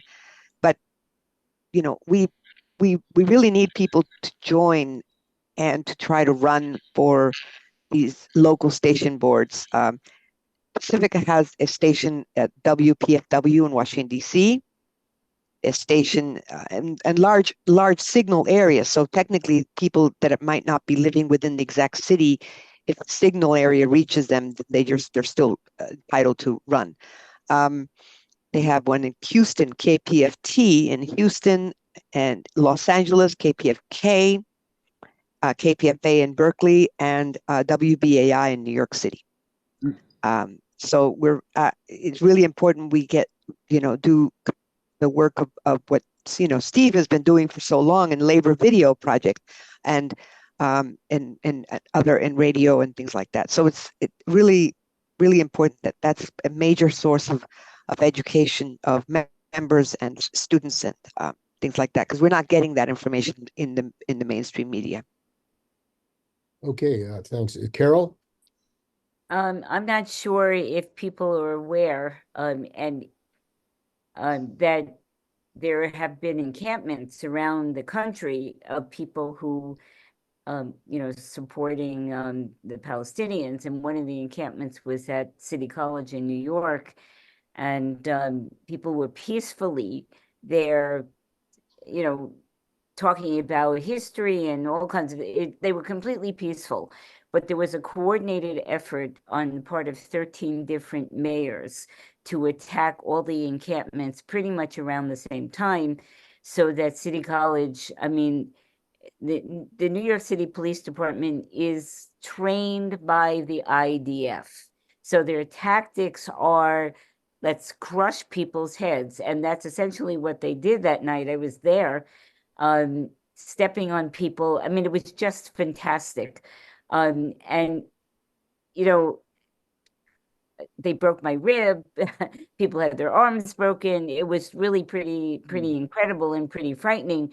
But the Israeli state and the American state and are all profoundly connected. And unless we have, a general strike across the country against American tactics, American support for Israel, shutting down the war industry. One of our comrades who is in another group who works for UPS, he said UPS is shipping arms to Israel. There's no peaceful way to end this. There's no, this group should do it or that group should do it. We have to call on the working class. As much as the students were really dynamic and really serious and all of that, it's got to be the workers that are going to shut down this war. And the only way to shut the war down is by organizing a general strike. And we have to do that. We have to patiently explain to workers that they need to withhold their labor, that this is not just an attack actually on Palestinians, although primarily it is, but it's an attack on the entire working class. Anybody who steps out of line will be crushed. And that was something that I saw actually up front, on last Tuesday. There are resolutions on the part of the students to defend, and there are resolutions to defend the students and anybody who's been involved in the encampments not to be, attacked, that we have to get our jobs back. A number of people have lost their jobs because they're speaking out in defense of the Palestinians. But my union, put out a statement saying, yes, we think it would be bad to attack students, that students should have the right to free speech, that we all have the right to free speech. There was absolutely no fucking resolution, no backbone, nothing that they were going to be raising to anybody, except they made this statement that people have the right to free speech. And so the unions are absolutely involved in this genocide, because not only do they supply money to Israel, but they prevent real discussion from happening. And it's really going to take a mass movement on the part of working class people, which is why we have to educate people to end this war, to end genocide, and to end capitalism, because capitalism is the root of all of this. So so ultimately we have to get rid of the trade union bureaucracy, because they absolutely refuse to make any statements or any resolutions that will defend either their own members or the Palestinians. And, everything is sort of amorphous on their part. They say good things, but they mean that they're not doing anything. And unfortunately, what I've seen from the left, they're not willing to criticize the union leadership either, for the most part. And so, we're going to have to really create a movement that's going to get rid of these people who are defending, American imperialism. Well, one of the issues of Zionism, and I think we're seeing it now immediately at UCLA, is that the Zionists work with the fascist Proud Boys to attack the encampment. And this is a very serious development. And the politicians allowed it. Gavin Newsom, the administration allowed this attack, violent attack, with bear spray and sticks, and they beat people, they broke bones by the Zionists. And then after this attack was done, then the police come in and raid the camp. So, and this was organized nationally. Today at Stanford, the Zionists are rallying to attack the encampment at Stanford. So I think when we talk about Zionism and the method of the Zionists, we have to relay that to what's going on right now. Netanyahu actually told Biden he should be shutting down the demonstrations in this country. I mean, here's the Israeli racist reactionary prime minister telling the Biden administration close down the demonstrations. That's what we need to do. And Biden is actually saying that they're anti-Semitic. And there's been no evidence whatsoever at these encampments of anti-Semitism. I mean, this is fabricated and a propaganda blitz to tell people that they're anti-Semitic. There are large numbers of Jews in these demonstrations, Jewish Voice for Peace, many other organizations. So there's a political propaganda blitz against the Palestinians and against people who are standing up for the Palestinians. So I think that us, LaPayo, we have to talk about Zionism and the role of the Zionists, because as has been brought up earlier, the Zionists actually work with the Nazis. In the fascist in Italy, they were given medals because they have a racist ideology. They don't want unity on class. It's a nationalist ideology which says that the Jews are entitled to the land in Palestine. This is a racist reactionary ideology, and this is something that the trading bureaucracy is supporting. I mean, imagine these trading officials who say they're representing the American working class are for a Jewish state. Are they for a Muslim state? Or for a Christian state? I mean, why is there an exception to a Jewish state? So these are issues I think that we have to challenge on a fundamental issue. What kind of union bureaucracy would support a religious state? A state of Muslims, and yet they're saying that they're for equality here. You can't have it both ways. You can't say you're for equality of the American working class here, and then you're for a Zionist state that discriminates against non-Jews.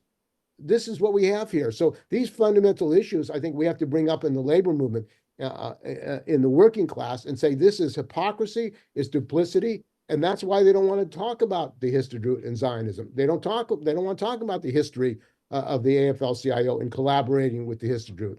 This is very important for us to make those lessons, those links, so people can see the connections. That's really what's going on. And David, you had your hand up?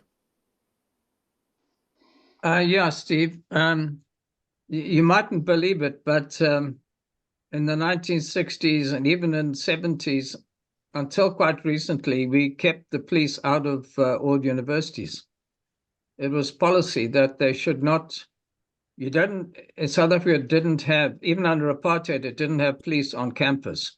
It was just, it was an autonomous body, And I remember when the police wanted to come on, we fought against that. So we have to, I know that academic freedom and that autonomy is kind of history now. But it is astonishing when you see the brutality with which the police are being brought on, and the way in which, the liberal authorities have not had any compunction about taking action at the scale, even though, dare I say it, many of the people that I see on TV are young women and the rest, but that's doesn't seem to bother them.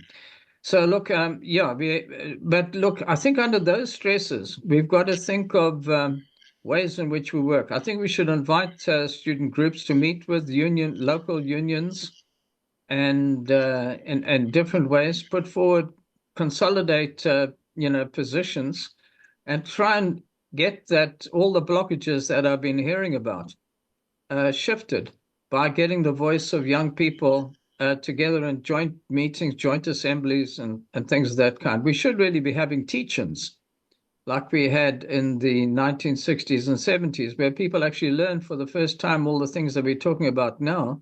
What is Israeli state? What is the Histadrut? All the questions now about, the rise of the Israeli state. Just remember, I mentioned it in passing in my talk, that at one time Israel was regarded as a pariah state. That was in the 1960s and 70s. That's why they had to turn to South Africa to get, to build up. It was a kind of South Africa was the North Korea, and Israel was something similar. But of course that our whole understanding has changed now so much, but actually the basics are exactly the same, as Carol has pointed out. We do need teach-ins. We need to bring staff, academic staff, administrative staff, all of those people together with the students and discuss all these issues and come up with resolutions which go feedback into the unions, feedback into the organizations. At one time, there used to be a national student union of students in America. Now, I know it was taken over by the CIA, actually, but it did actually coordinate action around the country. At the moment, there's spontaneous coordination. But we do need to. The students should be unionized, and they should build a union which fights against all these incredible stories about some give, some grant, some don't, and all the rest of it. It's unbelievable, really. It's a situation which really is in nobody's interest, and the unions should be open to hearing what the youth have to say. I think we should pass a resolution which just says, let's hear the youth, let's hear what they have to say, and let's take it forward in that way. Well, I think defending the encampments are an opportunity for education. At San Francisco State, at other campuses, they're having regular educationals on the campuses, and that's what they want to shut down. I mean, they're fearful of these educationals, of more students becoming educated about what's going on with these struggles. So I think it's very important that we go to the encampments. Maybe we could have a Lapio statement on the issue of Histadrut Zionism and the role of Zionism, which is now becoming much more clear to students with this attack at UCLA. I mean, you can't, and today at Stanford, the Zionists with the Proud Boys, with fascists, are mobilizing to shut down the encampments in an organized way. This is what's going on with the Zionists in the United States. And we've got to call it out. We've got to say, this is not new. This is not something that's different. It has a history. And I think we have to draw the links, which are becoming clearer and clearer. Elizabeth?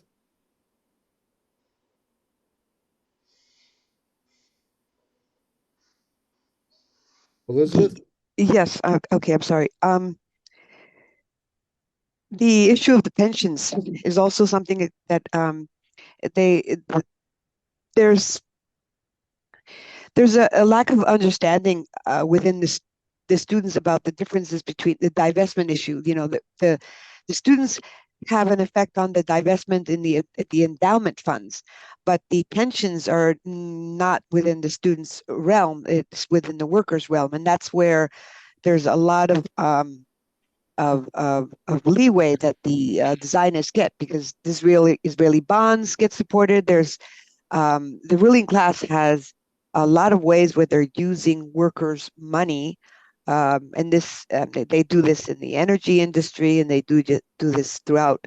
But the pension funds, for example, these major companies and ruling class financial capital entities get our money from our pensions, monthly, regularly from every paycheck, and they use that money against us and against working people by funding, for example, local measures against rent control, and of course funding the weapons industries and funding Israel and all that. So I think they try to present the whole issue of pension funds as, oh, but if you have your privatized pension, you could choose what you're going to be investing in. So we have to be very watchful of that kind of move towards, or that kind of narrative where privatized pensions may be seen as something progressive in terms of giving people so quote unquote individual choice in what we're going to be investing in, rather than demanding a collective action by workers to divest our pension funds collectively from Israel and from these kind of apartheid and fascist states and actions of our government. So I think we also need to educate people on that as well, the whole issue of the pension funds as well. Okay, I mean, one point I think also that has been very clear in the struggle to defend the students is the role of the Democratic Party and the relationship of the unions to the Democratic Party, the union bureaucracy, because the Democratic Party is the party of the Zionists, like the Republican Party, and they are organizing to attack these encampments. Very clear. The Democratic Party is working with the government agencies, police, the FBI, to target them. And I think that that's something we have to bring up in the labor movement. It's the union support for the Democratic Party at this point is support for a party that stands for Zionism. They are a Zionist party, the Democratic Party, like the Republican Party. And I think, again, this fight against Zionism raised the question of why are our unions supporting a political party that supports Zionism openly? I mean, they don't hide it. They say that they're Zionists. And I think, again, this raised the question in the unions about the need for political independence, a labor party, a workers' party, which is critical. But I mean, I think what we see now is that this upsurge, and one other important point, I think, about the upsurge that's taking place now in the students. In the 60s, there was a mass upsurge, and this is going to grow. They're not going to be able to crush it with these police attacks with the fascists and the Zionists. In the 60s, there wasn't a similar upsurge in the working class as there is today. In the United States, there's a union organizing drive of thousands and thousands of workers in the South. There are workers all over the country who are joining unions, young workers. And this movement of the students combined with the workers' movement is very powerful. We haven't seen it in our lifetime. So there's a lot of opportunity to make these connections. And that's why having this education at these encampments and going into the unions, connecting the union struggle to defense, the unions should be mobilizing. And there's going to be an effort in Los Angeles to go to the LA Fed and the unions to get the unions to defend these encampments. Now, some unions have said we support the encampments, but that they should be bringing out union contingents in the encampments to support them. The union should be mobilizing and organizing politically their membership to support the encampments and learn from the students, be part of education. And they are connected because the attack on public education, particularly, is part of what's going on. Privatization, the attack on public education. These are all connected. And I think that this is a historic opportunity to link up the struggle of workers who are organizing, who are against privatization, with the struggle of the students who are defending Palestinians, who are defending the right of the Palestinians to land, to work, and that's very important. It's a new development which offers a great opportunity. We have a lot of work to do, but at least we connected some dots today and got the history out. And we urge you to join LAPIO. We have meetings, biweekly meetings, and we urge you to participate, do the best you can, or whatever you can, because there has to be an organized movement around the issue of the Histadrut, around the issue of the AFL-CIO international operations. It's not going to happen by itself. And as we've discussed, there's a lot of effort and obstacles to prevent even a discussion of Histadrut in the labor movement. So I would urge everyone to join LAPIO and participate. You can contact us and we'll let you know when our next meeting is so you can participate.